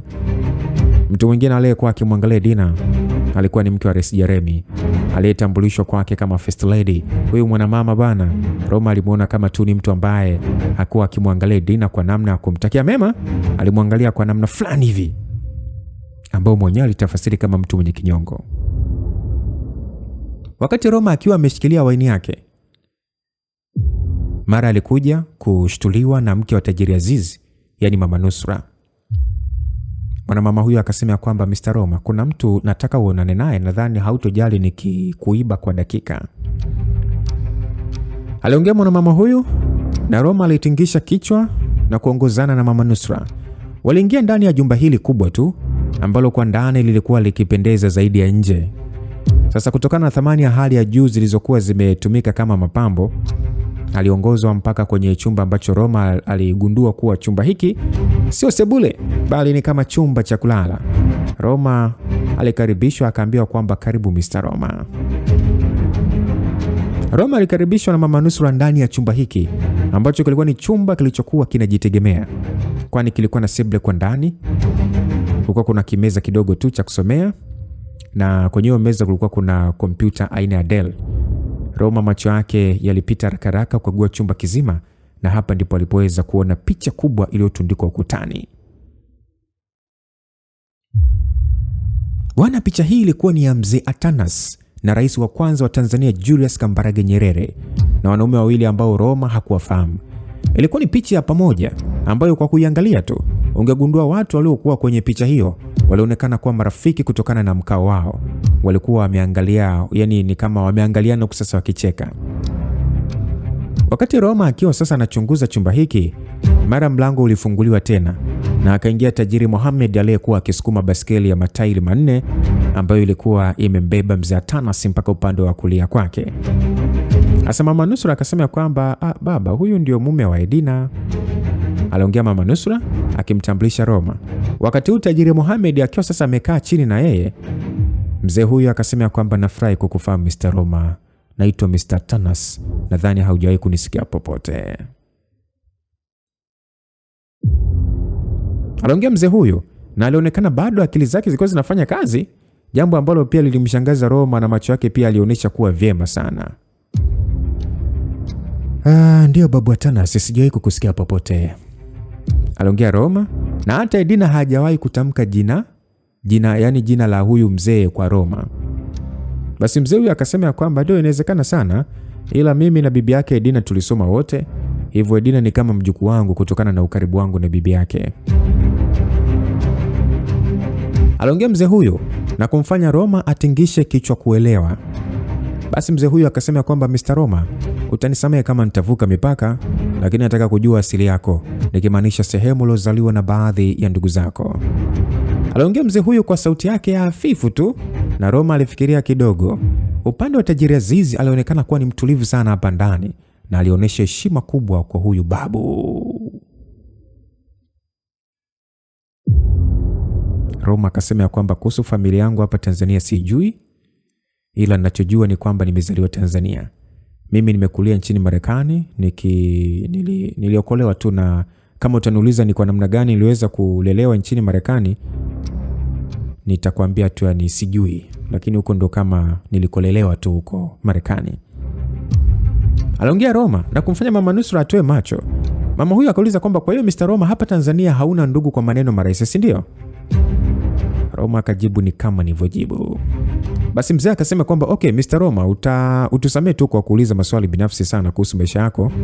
Ujio wako Tanzania ni mwanzo wa kutengeneza ndugu na tunakukaribisha sana kwenye familia yetu. Aliongea mzee huyu na hakukuwa na maongezi mengi, na Roma mwenyewe alishangaa kwani ni nje ya mategemeo yake. Asa Mohamed akasema kwamba Mr. Roma, nitakusindikiza mpaka nje. Aliongea Mohamed na Roma na Aziz walitoka wakimwacha Mama Nusra na Mzee Atanas. Basi bwana, Mzee akauliza kwamba baba, unasemaje? Yaani wanaonekana kufanana? Mzee akasema kwamba ndio, japo kwa uzee wangu huu nimegundua kitu, na nadhani rafiki yangu angekuwepo hai mpaka leo angekubaliana na wewe Justina. Aliongea mzee huyo akimjibu Mama Nusra. Mama Nusra, msikilizaji, kumbuka ndio anaitwa Justina. Sasa Mama Nusra, ama unaweza kumuita Justina, akasema kwamba ila baba, afu nimemkumbuka sana dada, natamani angekuwepo hai mpaka leo. Mzee akasema kwamba unawaza mambo ambayo hayawezekani Justina, inatakiwa usahau yaliyopita. Mimi muda sio mrefu nitawafuata marafiki zangu na familia hii itakuwa chini yako ukisaidiwa na Mohamed. Unatakiwa kuwa imara. Aliongea mzee huyu. Basi upande mwingine huku Donyi akasema kwamba Kasim, kutana na Uncle Roma. Aliongea Donyi mara baada ya Roma kurudi nje na kukutana na Donyi aliyekuwa na mtoto wa Aziz aliyekuwa akifahamika kwa jina la Kasim, ambaye ndio aliyekuwa akifanywa sherehe. Basi Roma akasema kwamba Donyi, nadhani sijakutajia jina langu, umefahamu vipi? Donyi akasema kwamba nimemuuliza mke wako. Aliongea Donyi na kumfanya Roma ageuke amwangalie Dina aliyekuwa akiongea na wanawake wenzie. Na Roma alimwangalia Donyi, yaani alijiambia aka katoto aka kanaonekana kwa kajanja kuliko isivyo kawaida. Basi Kasimu akasema nafurahi sana kukuona Mr. Roma. Naitwa Kasim, ni rafiki wa Donyi. Nimesikia taarifa zako kutoka kwa Donyi. Alijitambulisha Kasim, na Roma kuna kitu aligundua kwenye macho ya Kasim. Aligundua mapenzi. Alimuona Kasimu alikuwa na mapenzi mazito kwa mwanadada Donyi. Basi Roma akasema amekuambia nini huyu mtoto? Basi Roma akajibiwa kwamba Uncle Roma, mimi nakutadharisha. Mimi sio mtoto ujue. Yaani na manyonyo yote haya afu unanitaja mtoto bwana. Roma alijikuta kicheka. Kasimu akasema kwamba Donyi, hebu tulia bwana. Aliongea Kasimu ambaye hajapendezwa na tabia ya Donyi. Sasa Kasimu akasema kwamba kanyadithia namna ulivyodhibiti majambazi ambayo alitaka kumdhuru. Mr. Roma, naomba tu nikushukuru kwa kunilindia huyu mrembo. Aliongea Kasimu na kumfanya Roma tabasamu. Basi Roma akasema unaonekana unampenda sana, ila unajua ni jambo gani lingine ambalo aliniahidi? Aliongea Roma na kumfanya Donyi amwangalie Roma kwa hasira, huku akimpa ishara ya kumwambia kwamba asiseme. Kasimu akasema hajaniambia Mr. Roma. Aliongea Kasimu huku akimwangalia Donyi. Sasa Roma akasema basi kaa naye chini umuulize, alafu pia mwambie apunguze utoto kwa staili hii, atakusumbua sana ukimwoa. Basi Donyi akasema kwamba hivi nani kasema naolewa na Kasimu bwana? Aliongea Donyi kwa hasira, ila Roma hakujali. Aliachana nao na kumsogelea Dina ambaye alikuwa akimwangalia ni kama alikuwa akiwasiliana naye jambo. Roma, tuondoke, sherehe ishaisha hii. Ninataka kwenda kupumzika, nimechoka siafu, ninakwenda kazini kesho. Aliongea Dina, na Roma kweli aliona muda umeenda na giza limezidi kuongezeka. Sasa Edina akauliza kwamba ulikuwa umeenda wapi? Nilikuwa sikuoni kwa dakika kadhaa. Aliuliza Edina wakati wakiingia feri kwa ajili ya kutumia kivuko kuvuka upande wa pili. Sasa Roma alisema kwamba mzee Atanas alitaka kuonana na mimi. Aliongea Roma na kumfanya sasa Edina ashangae. Edina akauliza kwamba alikwambia nini? Roma akasema kaniuliza tu juu ya ndugu zangu hapa Tanzania. Aliongea Roma na kumfanya Edina atamani kujua jibu ambalo Roma kajibu, maana ukweli ni kwamba licha ya kuoana na Roma hakuwa akiwafahamu ndugu zake na hata asili yake hakuwa akijua, na hii pia ilimshangaza kwani hakuwa, yani kwanza hakuwaza juu ya ndugu wa Roma na anapotokea, yani hakuwaza kabisa Edina. Asa Edina akauliza kwamba na ulimjibu nini? Aliuliza Edina na Roma alijua mke wake naye anataka kujua leo ni wapi ametokea. Roma akasema nimemjibu kuwa sina ndugu Tanzania na nimelelewa nchini Marekani. Basi alijibu Roma na kumfanya Edina ashangae. Edina akasema kwamba kumbe umekulia Marekani, nilikuwa sijui. Ndio wife, nimeishi sana Marekani na hapa Tanzania nipo kwa miezi 6 tu pekee mpaka siku tunakutana. Aliongea Roma na kumshangaza Edina tena. Edina akasema mbona sasa unaonekana kama umeishi Tanzania muda mrefu? Wife, kwa nini unauliza hivyo? Yaani unavyoongea unaonekana kuwa kama Mswahili. Wife, mimi niko hivi. Yaani ukinipeleka Marekani naweza kuishi kama Marekani mweusi na hautaweza gundua tofauti. Ukinipeleka Korea Kusini nitaishi kama Mkorea na nitaongea Kikorea kama mzawa na kitakachonitofautisha na Wakorea labda ni rangi yangu tu.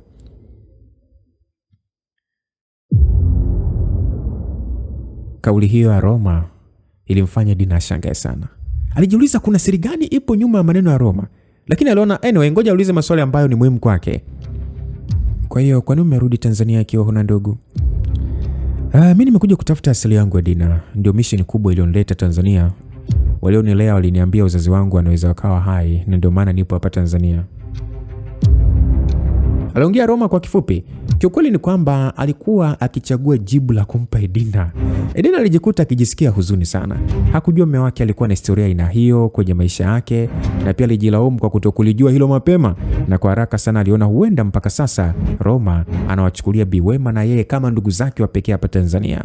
Basi Edina aliwaza akasema kwamba nitajitahidi kuishi naye vizuri.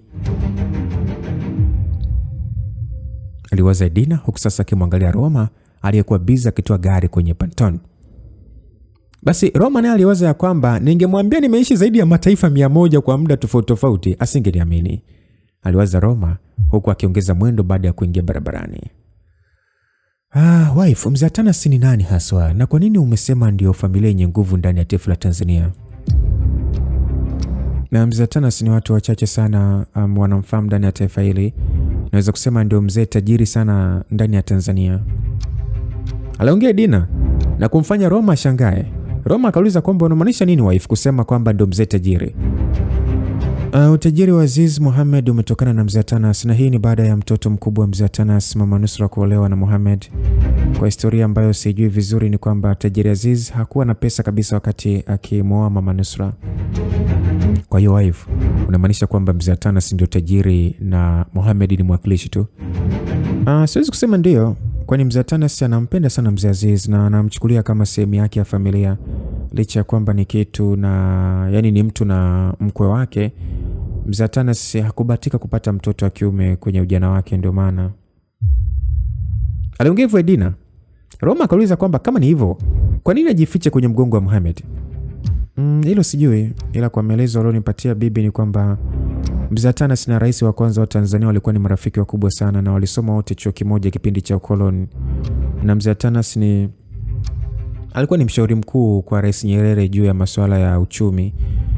Na nasikia enzi hizo ndo aliyemshauri Rais Nyerere ujamaa Tanzania haufai kwa maendeleo ya taifa. Kwa hiyo unamaanisha kwamba utajiri wa Mzee Atanas unaweza kuwa ni kutokana na kuwa na urafiki na rais kipindi hicho na hakutaka kuonekana kama fisadi?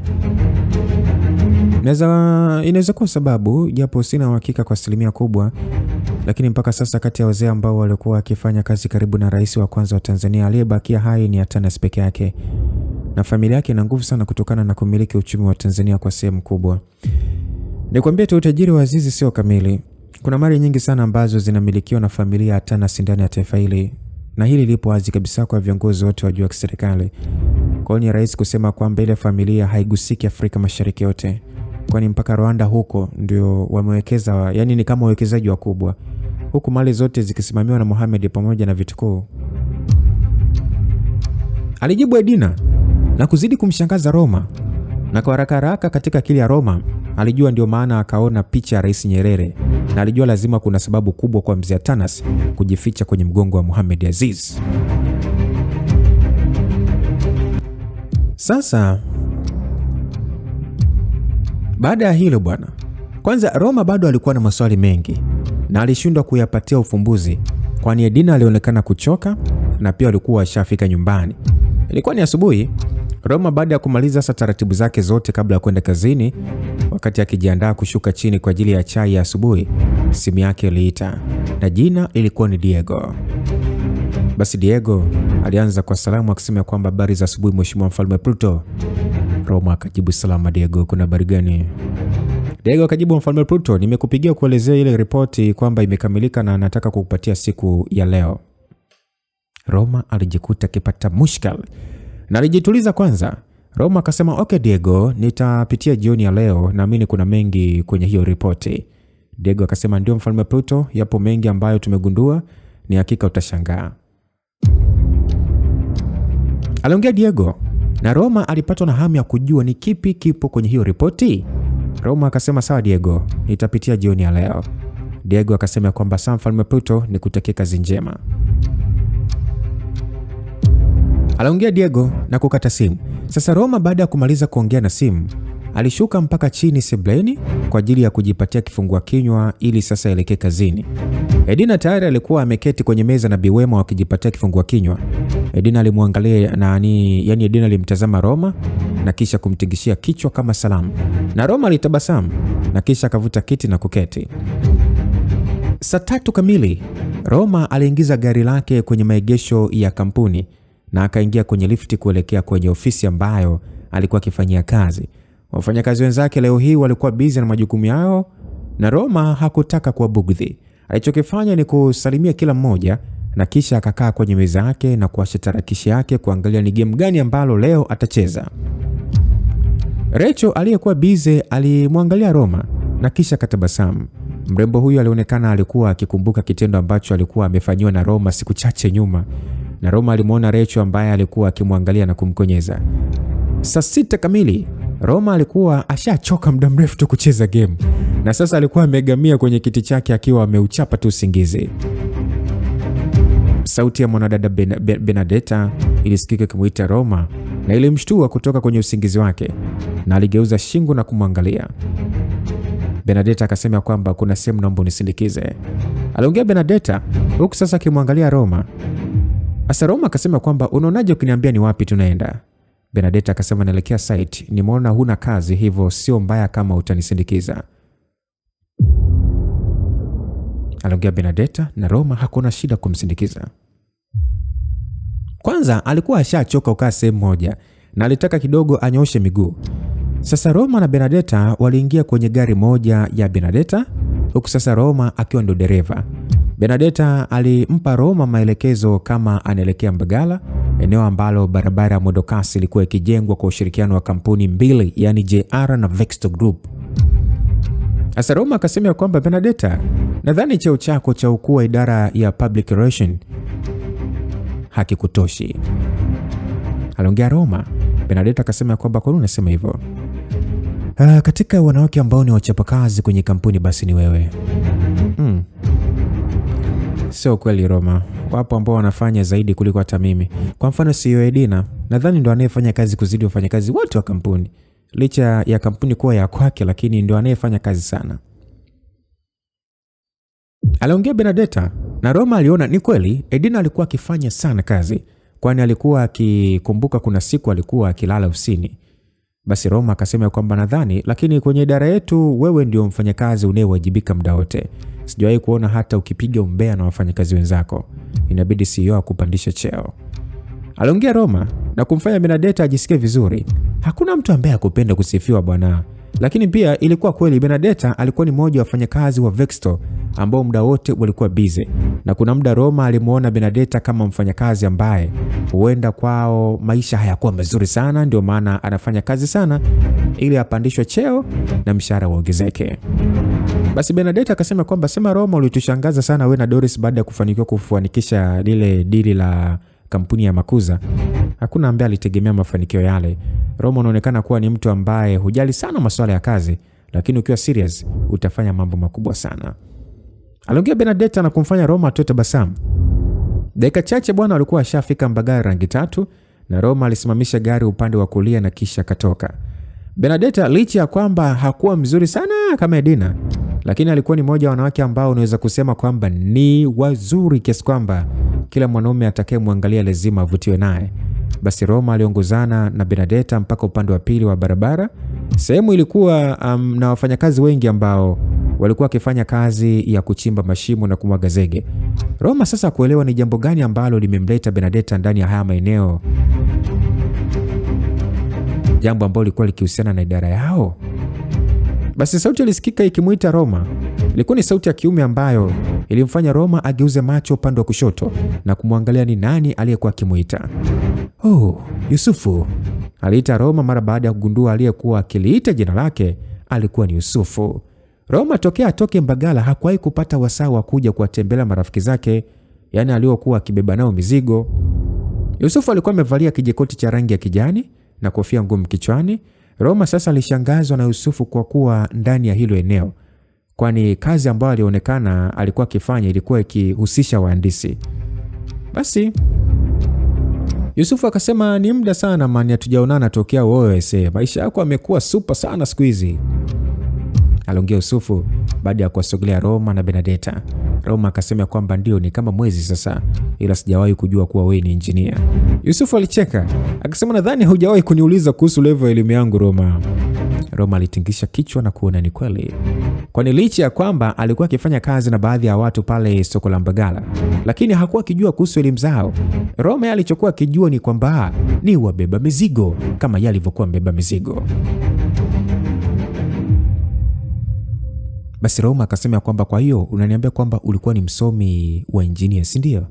Yusufu akajibu ndio, ile kazi ilikuwa ni kusogeza tu siku. Si unajua tena mwenyewe kazi siku hizi yani ni ngumu sana kupata, na ndio maana nilikuwa tu yani nimejishikiza pale. Ila kwa sasa namshukuru Mungu nimefanikiwa kupata kazi hapa, aliongea Yusufu na kumfanya Roma atingishe kichwa. Basi Roma akasema kwamba Benedetta, huyu ni rafiki yangu, kabla sijapata kazi Vexto nilikuwa nikifanya naye kazi soko la Mbagala kama mbeba mizigo, aliongea Roma na kumshangaza Benedetta kwa sababu hakuwa na hiyo taarifa. Benedetta akasema kwamba okay, nashukuru kumfahamu. Sasa Yusufu akasema kwamba Roma, kumbe unafanya kazi Vexto hii ambayo Vexto ndio wanajenga hapa ama? Benedetta akasema kwamba Roma, unaweza kuongea kwanza na rafiki yako, ngoja basi nikaonane na engineer mkuu afu nitarudi baada ya nusu saa, aliongea Benedetta, na Roma alitingisha kichwa kukubaliana naye. Basi Roma akasema kwamba ndio Yusufu, mbona unaonekana kushangaa? Yusufu akasema kwamba nimeshangaa sana mwanangu, unajua kama nini, yani kama nini ningejua mapema ningekuja kwako nifanyia hata connection ya haraka ili niweze kupata nafasi ya kazi hapa. Roma akasema ndio, ila ni vile tu bahati ilikuwa upande wako na ushapata kazi.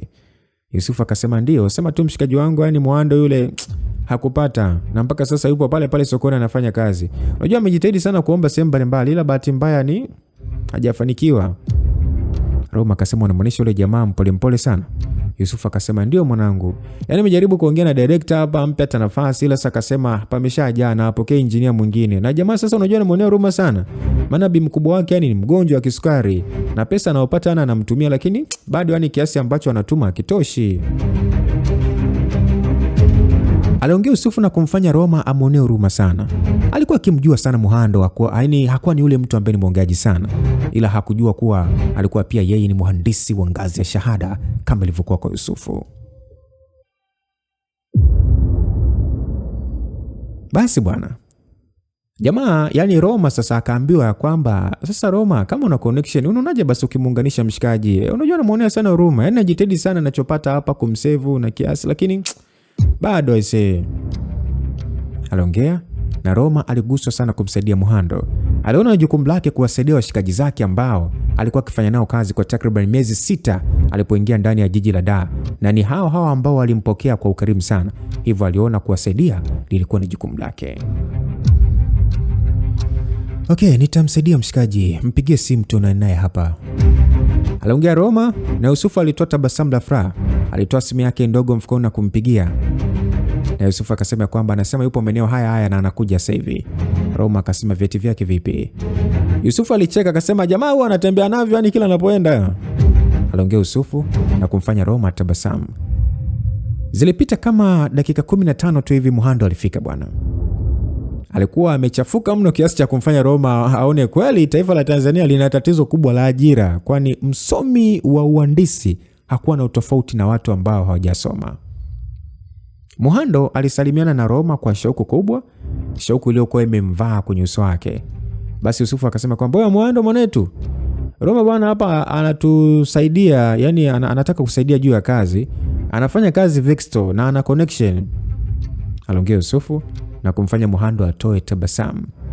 Akasema kwamba nitashukuru sana kama utanisaidia Roma.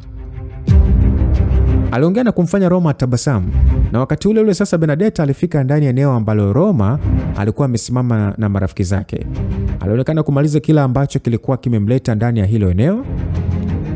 Sasa Roma akasema kwamba Benedetta, kuna huyu rafiki yangu nataka nimsaidie kupata kazi hapa, ni engineer na hivi hapa ni vyeti vyake,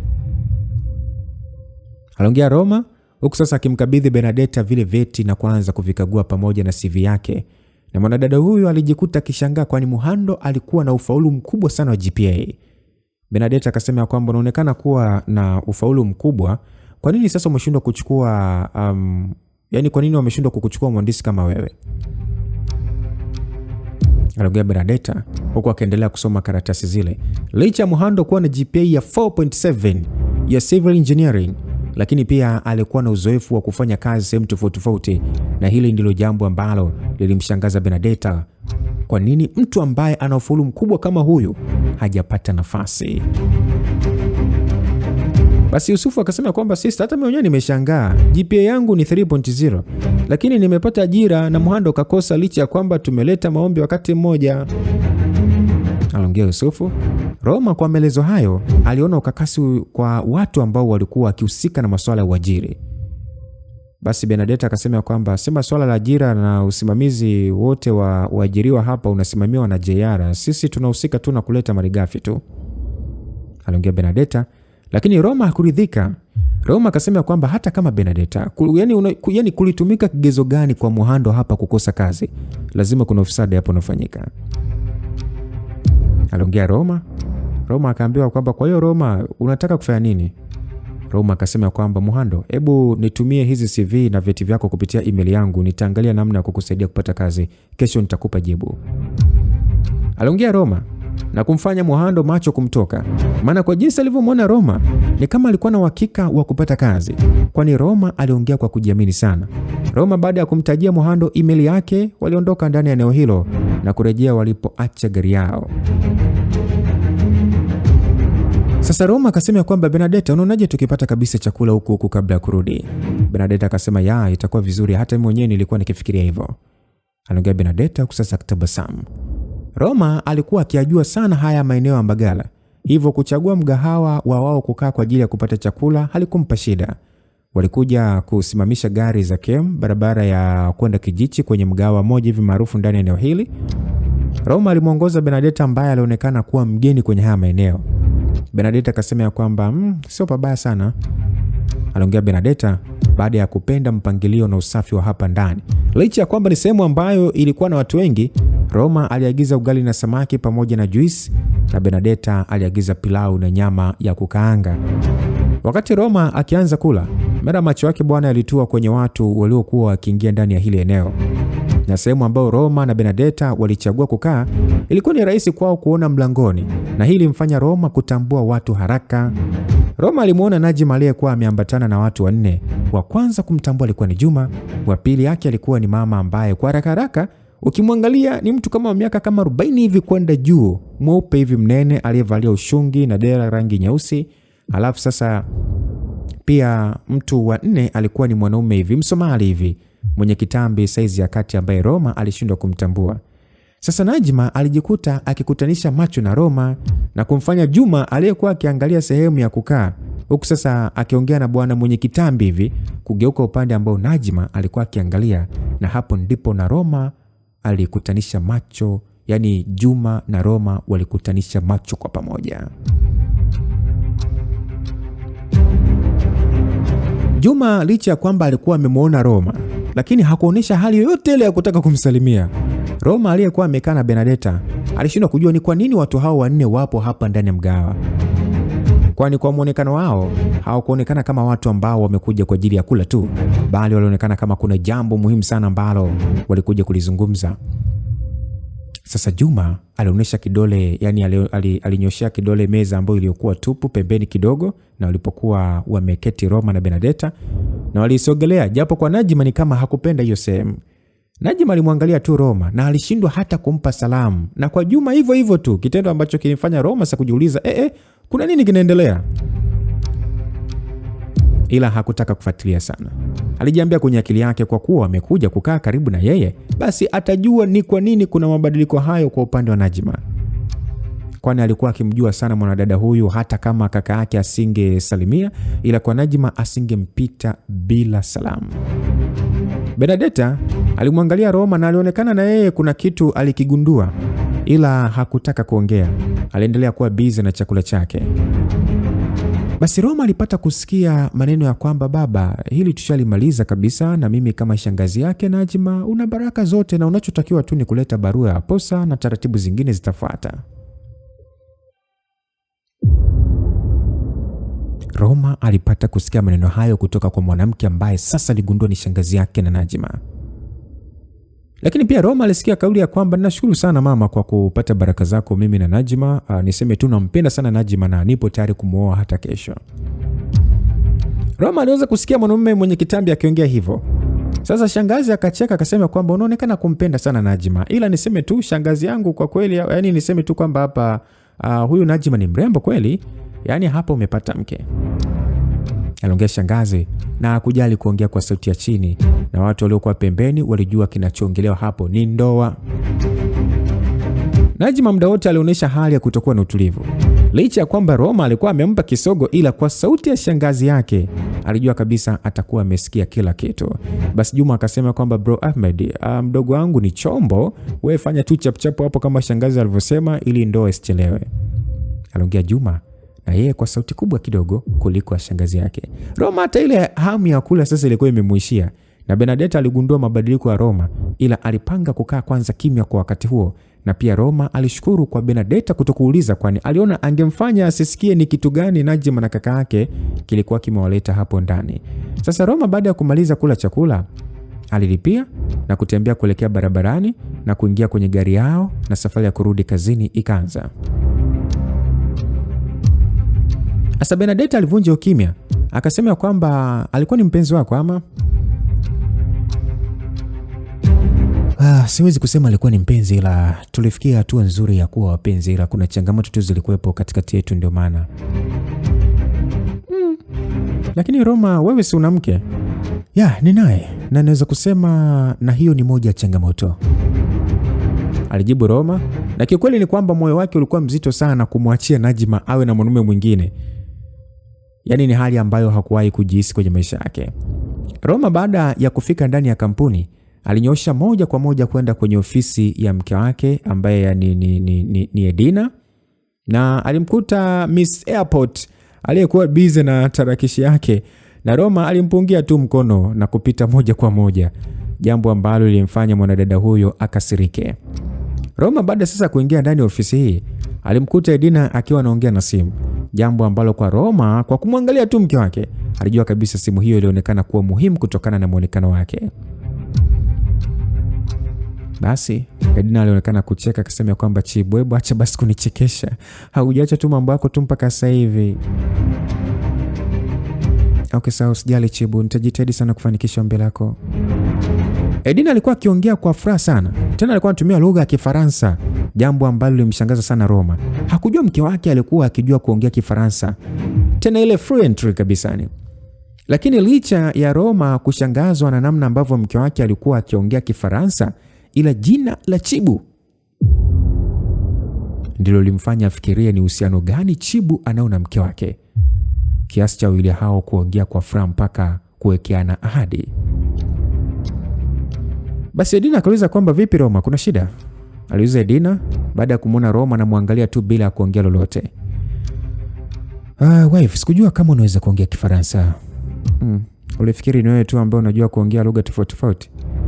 Sijamaanisha kama hutakiwi kujua kuongea Kifaransa, ila nimeshangaa tu kwani unaonekana kukijua sana, aliongea Roma. Edina akasema haya, naambia ni jambo gani limekuleta kwenye ofisi yangu? Nikumisi mke wangu, aliongea Roma na kumfanya Edina akose utulivu, lakini wakati huo huo kujisikia vizuri. Hajawahi kuambiwa maneno ya moja kwa moja hivyo. Edina akasema niambie umekuja kufanya nini? Kuwa serious basi.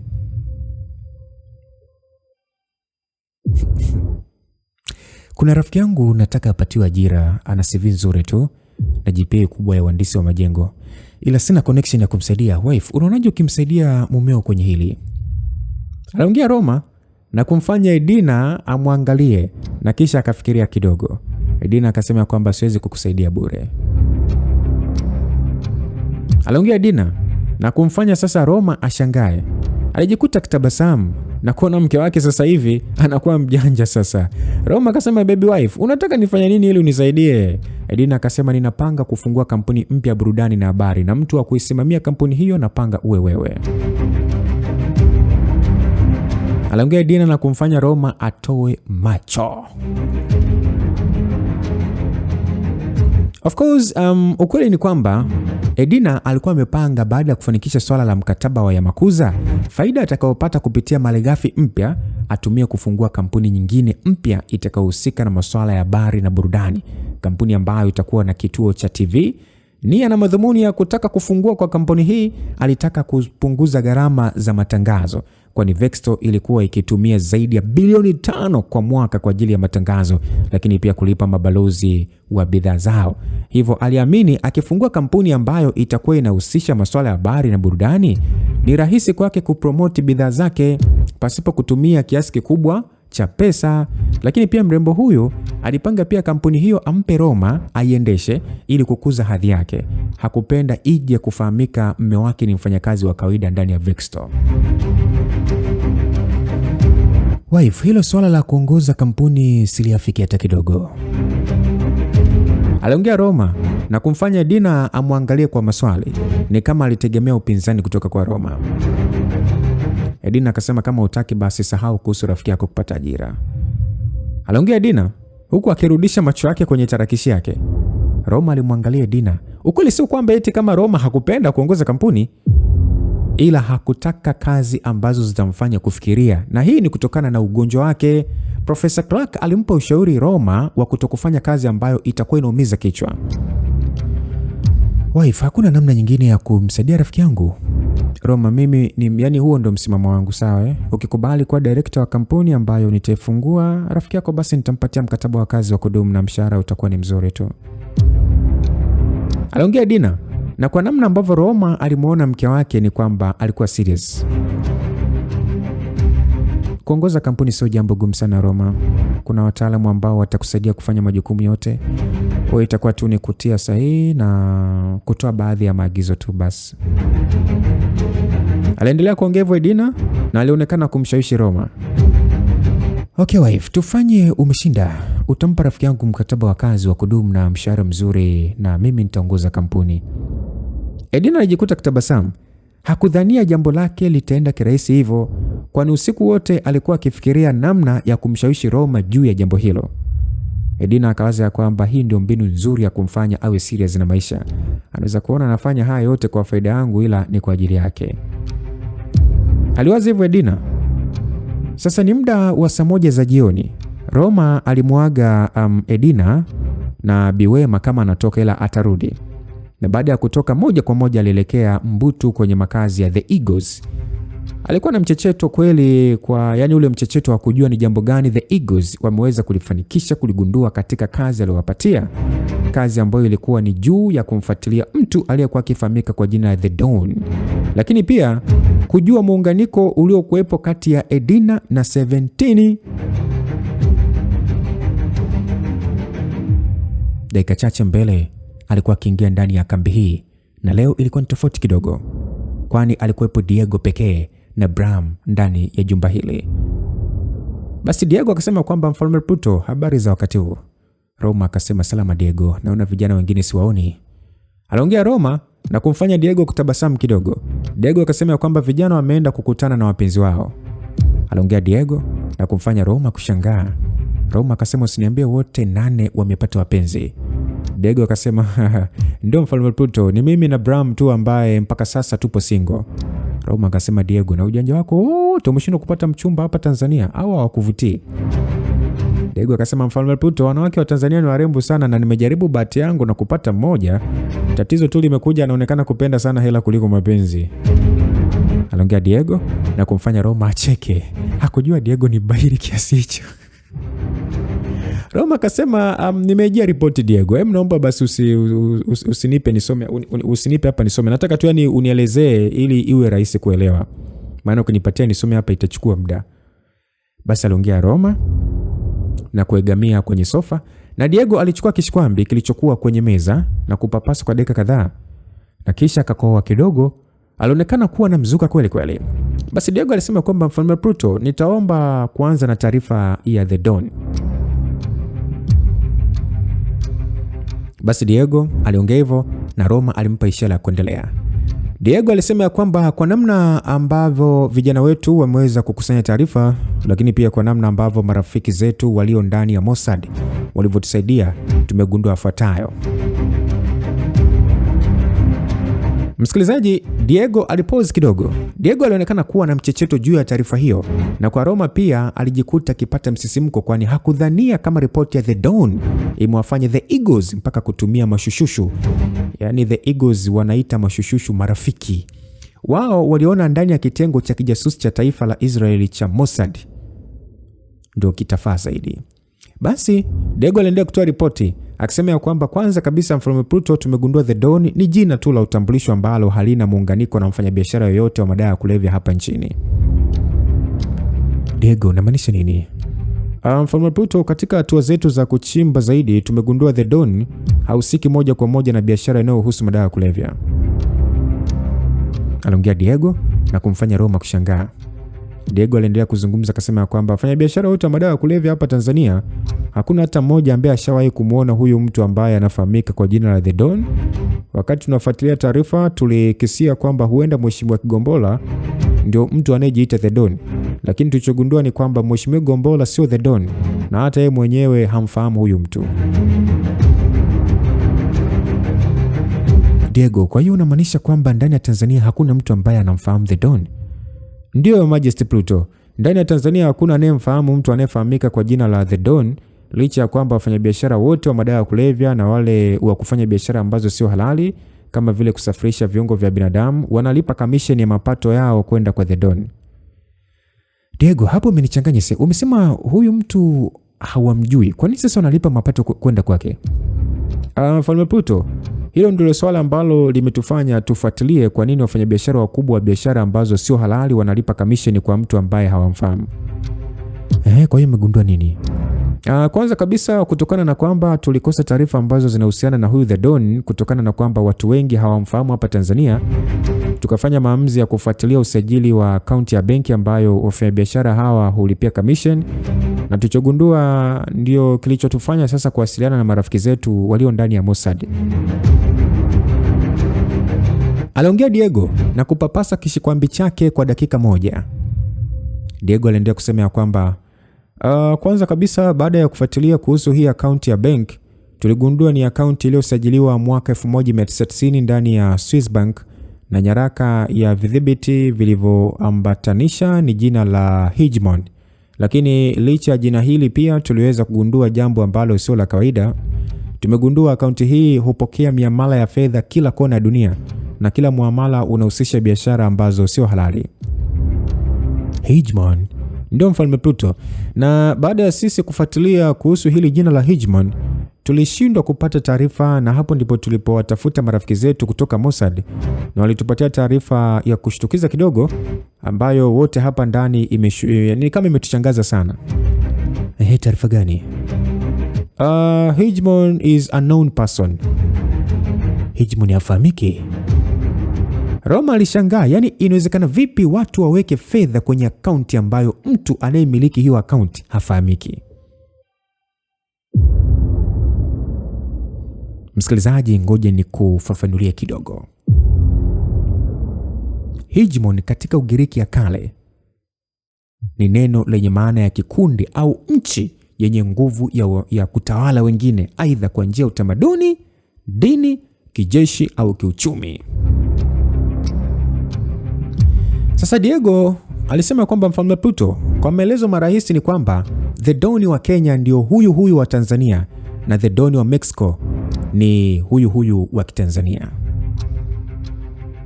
aliongea Diego na kumfanya Roma tafakari. Kama kweli maneno ya Diego ni kweli, basi huyu mtu anayejiita The Dawn ni mtu ambaye ana nguvu kubwa sana. Lakini pia yani hata kama huyo jamaa ana nguvu sana, yani hata kama mtu huyo ana nguvu, ni kwa namna ipi anaweza kuwa control, yani ama controller, ama kuwasimamia wafanyabiashara wakubwa mpaka kumtii na kumlipa? Hilo ndilo swali ambalo liliibuka kwenye kichwa cha Roma. Sasa Diego akasema kwamba Mfalme Pluto, tumeweza pia kugundua The Don kwa kila taifa ana mwakilishi wake. Okay, kwa hapa Tanzania mwakilishi ni nani? Kwa hapa Tanzania tumegundua mwakilishi mkuu wa The Don ni Mheshimiwa Gombola. Unamaanisha rais mstaafu ndio anamwakilisha The Don? Ndio Mfalme Pluto. Kama ni kweli, ni kwa njia gani Kigombola ameweza kukutana na huyu The Don? Kwani haiwezekani au mwakilishi pasipo ya wao kukutana. Ndio Mfalme Pluto, na sisi mpaka sasa tunafanyia swala hilo kazi kujua ni kwa namna gani hawa wawili wanafanya mawasiliano, lakini pia ni kwa namna ipi The Don kawa na nguvu ya kumfanya Mheshimiwa Gombola kumtii, na sio kwa Tanzania tu, yani ni kwa kila taifa. Kwa hiyo tunajitahidi sana kuweza kujua ni kwa namna gani na kwa nguvu ipi The Don ameweza kuwafanya wawakilishi wake kumtii. Okay Diego, kwa hiyo ripoti ndio imeisha hivyo ama? Hapana Mfalme Pluto, ripoti inaendelea. Basi alipozi kidogo na kupangusa upande kishikwambi chake kwa dakika kadhaa. Diego akasema kwamba mfalme, tumeweza pia kugundua licha ya akaunti hii inayomilikiwa na Hegemon kuingiziwa pesa kila kona ya dunia, tumegundua pia jambo ambalo limetushangaza kidogo. Tumeweza kugundua pia kuna miamala ambayo imetoka kwenye hii akaunti tofauti na ile ambayo inaingia. Roma alishangaa. Kwa hiyo unamaanisha kwamba kuna watu wanatoa pesa kwenye hii akaunti? Kama ni hivyo, hawa watu ni nani? Mfalme Pluto, kwa tulivyoweza kufuatilia benki ya Swiss imetoa kadi 2 tu za aina black card kwa watu wawili tu, na hao watu wawili ndio ambao wanatoa hela kwenye hii akaunti. Sasa kutokana na msaada wa Mossad kupata taarifa haikuwa ni ngumu kwetu, na kwa taarifa yao wametupatia majina mawili ambayo ndio wanatoa pesa kwenye hii akaunti, na jina la kwanza ni la Yanbuen na jina la pili ni Doris Alex. Okay, na taarifa za hao watu zipoje? Aliuliza Roma, na Diego alitabasamu na kisha alipangusa kwa dakika kadhaa na kisha akampatia kishikwambi kile Roma. Roma macho alimtoka. Ni kama taarifa ambayo alikuwa akisoma haikuwa ya ukweli, kwani aliweza kuona taarifa za Doris Alex ambaye alikuwa akimjua kabisa, na sio kumjua tu, lakini pia alikuwa ni mpenzi wake. Jambo hili lilimshangaza na hakuelewa hili linawezekana vipi. Kwa maelezo ya Diego, The Don alikuwa ni kama mtawala wa biashara haramu zote, kutokana na kwamba The Don wa Tanzania ndio The Don pia ambaye yupo kwenye mataifa mengine, na hii ni kutokana na kwamba pesa zote za commission kwa wafanyabiashara wa madawa ya kulevya na zile ambazo ni haramu, nyingine pesa yao ilikuwa ikienda kwenye akaunti moja inayotambulika kwa jina la Hegemon. Sasa Roma akasema kwamba Diego, kuna uhakika wa huyu Doris kumiliki kadi ambayo inatoa pesa kwenye hiyo account? Ndio Mfalme Pluto, na tuweza kuihakika kabisa hii kadi baada ya vijana kuingia ndani ya nyumba anaoishi Doris, na hizi ni picha za kadi ambayo anamiliki Doris. Basi Roma aliziangalia picha hizo na ni kweli ni kadi yenye jina la Platinum ya rangi nyeusi. Roma akasema, kwa hiyo mnahisi ni uhusiano gani ambao Doris anao na The Don mpaka kumiliki hii kadi? Diego akasema kwamba Mheshimiwa Pluto, hilo hatujaweza kulipatia ufumbuzi, ila tumeweza kufuatilia taarifa za Doris kuanzia wazazi wake na asili yake kwa ujumla. Roma akasema kwamba okay, mmegundua nini? Diego akasema kwamba wazazi wa Doris walipotea kwenye mazingira kutatanisha mwaka 2010, na hiyo ni kwa taarifa ya jeshi la polisi la Tanzania, na mpaka sasa wanasemekana kwamba wamefariki. Roma aliona hii ripoti inaanza sasa kuumiza kichwa chake, maana kila kitu kilikuwa ni kipya kwake. Roma akauliza kwamba kuna sababu zote za hawa wawili kupotea kwao na walikuwa na kazi gani hapa Tanzania. Diego akajibu ya kwamba walikuwa ni wamiliki wa mgodi wa almasi huko Mwadui. Roma akauliza okay, na vipi kuhusu huyu Yanbuen? Diego akasema kwamba Yanbuen ni mwanasayansi ngazi ya PhD, na jambo la kushangaza zaidi ni kwamba profesa aliyesimamia masomo yake ya ngazi ya juu ni Profesa Clark. What? Roma aliendelea kushangaa. Roma akasema kwamba okay, vipi kuhusu wazazi wake? Kuna taarifa yoyote ambayo inamuunganisha huyu Yanbuen na Doris? Diego akajibu ya kwamba Yanbuen wazazi wake wote wapo hai na ni raia wa China, na mpaka sasa wapo hai na ni familia yenye nguvu ndani ya Beijing, na hakuna muunganiko aina yoyote na Doris zaidi tu ya kuwa na kadi za black card. Roma akasema okay Diego, nipatie ripoti ya The Don, nitaipitia mwenyewe taratibu, lakini nadhani kuna kazi kubwa zaidi ya hii kuhusu huyu The Don. Nataka muendelee kuchimba taarifa zake mpaka tupate kujua ni nguvu gani anayo huyu mtu na pia tufahamu ni nani. Diego akajibu sawa Mfalme Pluto. Roma akasema okay, nielezeni taarifa ya Edina na 17. Kwa nini wanafanana kama mapacha na muunganiko wao upoje? Nadhani mna taarifa kutosha. Diego akasema Mfalme Pluto, kwanza kabisa niende moja kwa moja kwenye hitimisho la uchunguzi wetu. Kwanza mpaka sasa tuna makisio juu ya Madam Edina 17 kuwa mapacha. Ushahidi uliowapelekea kuwa katika hayo makisio ni upi? Mfalme Pluto, kwanza tumegundua Edina baba yake halisi ni rais wa Rwanda Mheshimiwa Jeremy. Roma alitoa macho.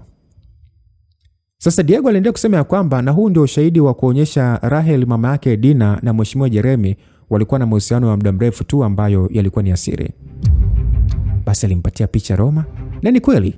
Kwenye picha Rahel na Mheshimiwa Jeremy walikuwa wakionekana kwenye ufukwe wakiwa wamekumbatiana kimahaba, fukwe ambayo Roma kwa kuangalia tu aliweza kuijua. Roma akauliza kwamba mmeweza vipi kupata hizi picha? Diego akasema kwamba Bram aliweza kufanikisha kuhack email ya Mheshimiwa Jeremy na tuliweza kusoma baadhi ya ujumbe na viambatanisho ambavyo vimetoka kwa Jeremy kwenda kwa Rahel kwa muda tofauti tofauti, na hapa ndipo tulipoweza kufungua kodi na kujua wawili hawa walikuwa na mawasiliano. Lakini licha ya kujua jambo hili, kuna message 3 ambazo kidogo zimetushangaza na ndio zilitupelekea kujua Edina na 17 wanaweza kuwa ndugu wa damu. Roma akauliza kwamba hizo ni message gani? Basi Diego aliona ngoja ampatie tu Mfalme Pluto kishikwambi, na Roma aliweza kusoma jumbe hizo. Ujumbe wa kwanza ni kwamba uliandikwa ya kwamba najutia maamuzi yangu Jeremy ya kukukabidhi Lorraine. Huenda mpaka sasa ningekuwa na watoto wangu wote mapacha. Ujumbe wa pili ulionekana kusema ya kwamba Rahel, najua ni namna gani unaumia, lakini hili swala naomba liwe siri kwa Edina kama amezaliwa na dada yake. Ujumbe wa tatu ukasema kwamba Rahel, kabla sijafa nitahakikisha nalipiza kisasi kwa wote na nitahakikisha na ujua ukweli juu ya kilicho nyuma ya ajali ya ndege ya M-Airline. Msikilizaji, hizo ndio jumbe ambazo Roma aliweza kuzisoma na kumshangaza kwa wakati mmoja. Na kwa meseji hizo ni kweli Edina alionekana kuzaliwa na pacha wake anayefahamika kwa jina la Lorraine. Lakini bado haikumthibitishia kama 17 Lorraine anayetajwa kwenye hizo jumbe, na yeye swala hilo likabakia kwenye makisio. Asa Roma akawaza ya kwamba kama kweli Lorraine ni 17, ilikuwaje mimi na yeye tukawa ndani ya kile kisiwa? Aliwaza Roma. Msikilizaji, ukweli ni kwamba Roma hakuwa na kumbukumbu zozote za maisha yake ya nyuma, kwani kumbukumbu alizokuwa nazo ni za sehemu tu ambayo yeye mwenyewe anaita kisiwa. Lakini kuhusu kumbukumbu ni kwa namna gani aliweza kuingia kwenye hicho kisiwa akiwa pamoja na 17 haikueleweka. Sasa Roma anatambua kuwa baba yake Edina ni rais wa Rwanda. Swali ambalo linabaki kwenye kichwa chake, kama baba yake Edina ni rais wa Rwanda, yeye baba yake ni nani na mama yake ni nani? Asili yake ni ipi? Hakukuwa na kubwa sana kutoka kwenye ripoti ya Diego dhidi ya Edina na 17, zaidi tu ya kujua kuwa mama yake Edina alikuwa na mahusiano na Jeremy, rais wa Rwanda. Roma aliingia kwenye gari yake kuanza safari ya kurejea nyumbani. Hakuwa na jambo lingine la kumfanya kuwa ndani ya hiyo kambi. Aliona atapitia ripoti hiyo kwa umakini akiwa nyumbani. Roma akiwa sasa njiani, bado mawazo hayakumwacha salama. Alikuwa akiwaza hili na kurukia jambo lingine, kwamba kwa nini Doris anamiliki kadi inayotoka kwa The Don? Wana uhusiano gani? Au yeye anamfahamu vipi The Don? Huyu Anibweni ana uhusiano gani na The Don? Na yeye kumilikishwa kadi ya kitajiri, wazazi wa Doris kwa nini wapotee? Yote hayo yalikuwa ni mawazo msikilizaji ya Roma. Roma aliwaza zaidi mpaka kupelekea kichwa chake kuwa kizito na alihisi kitampasuka. Alijiambia kwa sasa hatakiwi kuwaza zaidi. Kazi hiyo ya kuwaza vijana wake wataifanyia kazi. Yeye jambo la kufanya kwa wakati huo ni kutuliza kichwa. Ilikuwa ni saa 4 za usiku. Roma hakujisikia kabisa kurudi moja kwa moja nyumbani. Alitamani atembee tu ili kupata hewa safi ndani ya eneo hili la Kigamboni.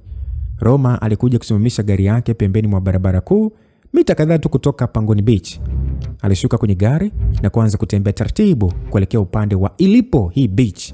Na siku hii bwana, ndani ya hilo eneo kulionekana kuna burudani iliyokuwa ikiendelea ndani ya hayo maeneo, kwani watu aliokuwa akipishana nao walikuwa ni wengi licha ya muda kwenda, lakini pia alikuwa akisikia mziki uliokuwa mbele yake. Alitembea taratibu huku akifurahia upepo wa fukwe. Sasa baada ya kutembea kama mita 100 hivi, alijikuta akisimama sehemu ambayo ilikuwa na kibanda kama kioski hivi, ambacho kwa haraka aligundua kibanda hiki kilikuwa ni cha chipsi. Haikueleweka alivutiwa na nini, lakini alikisogelea, na wakati ule ule walionekana watu wawili, msichana na mvulana, wakisogelea kile kibanda.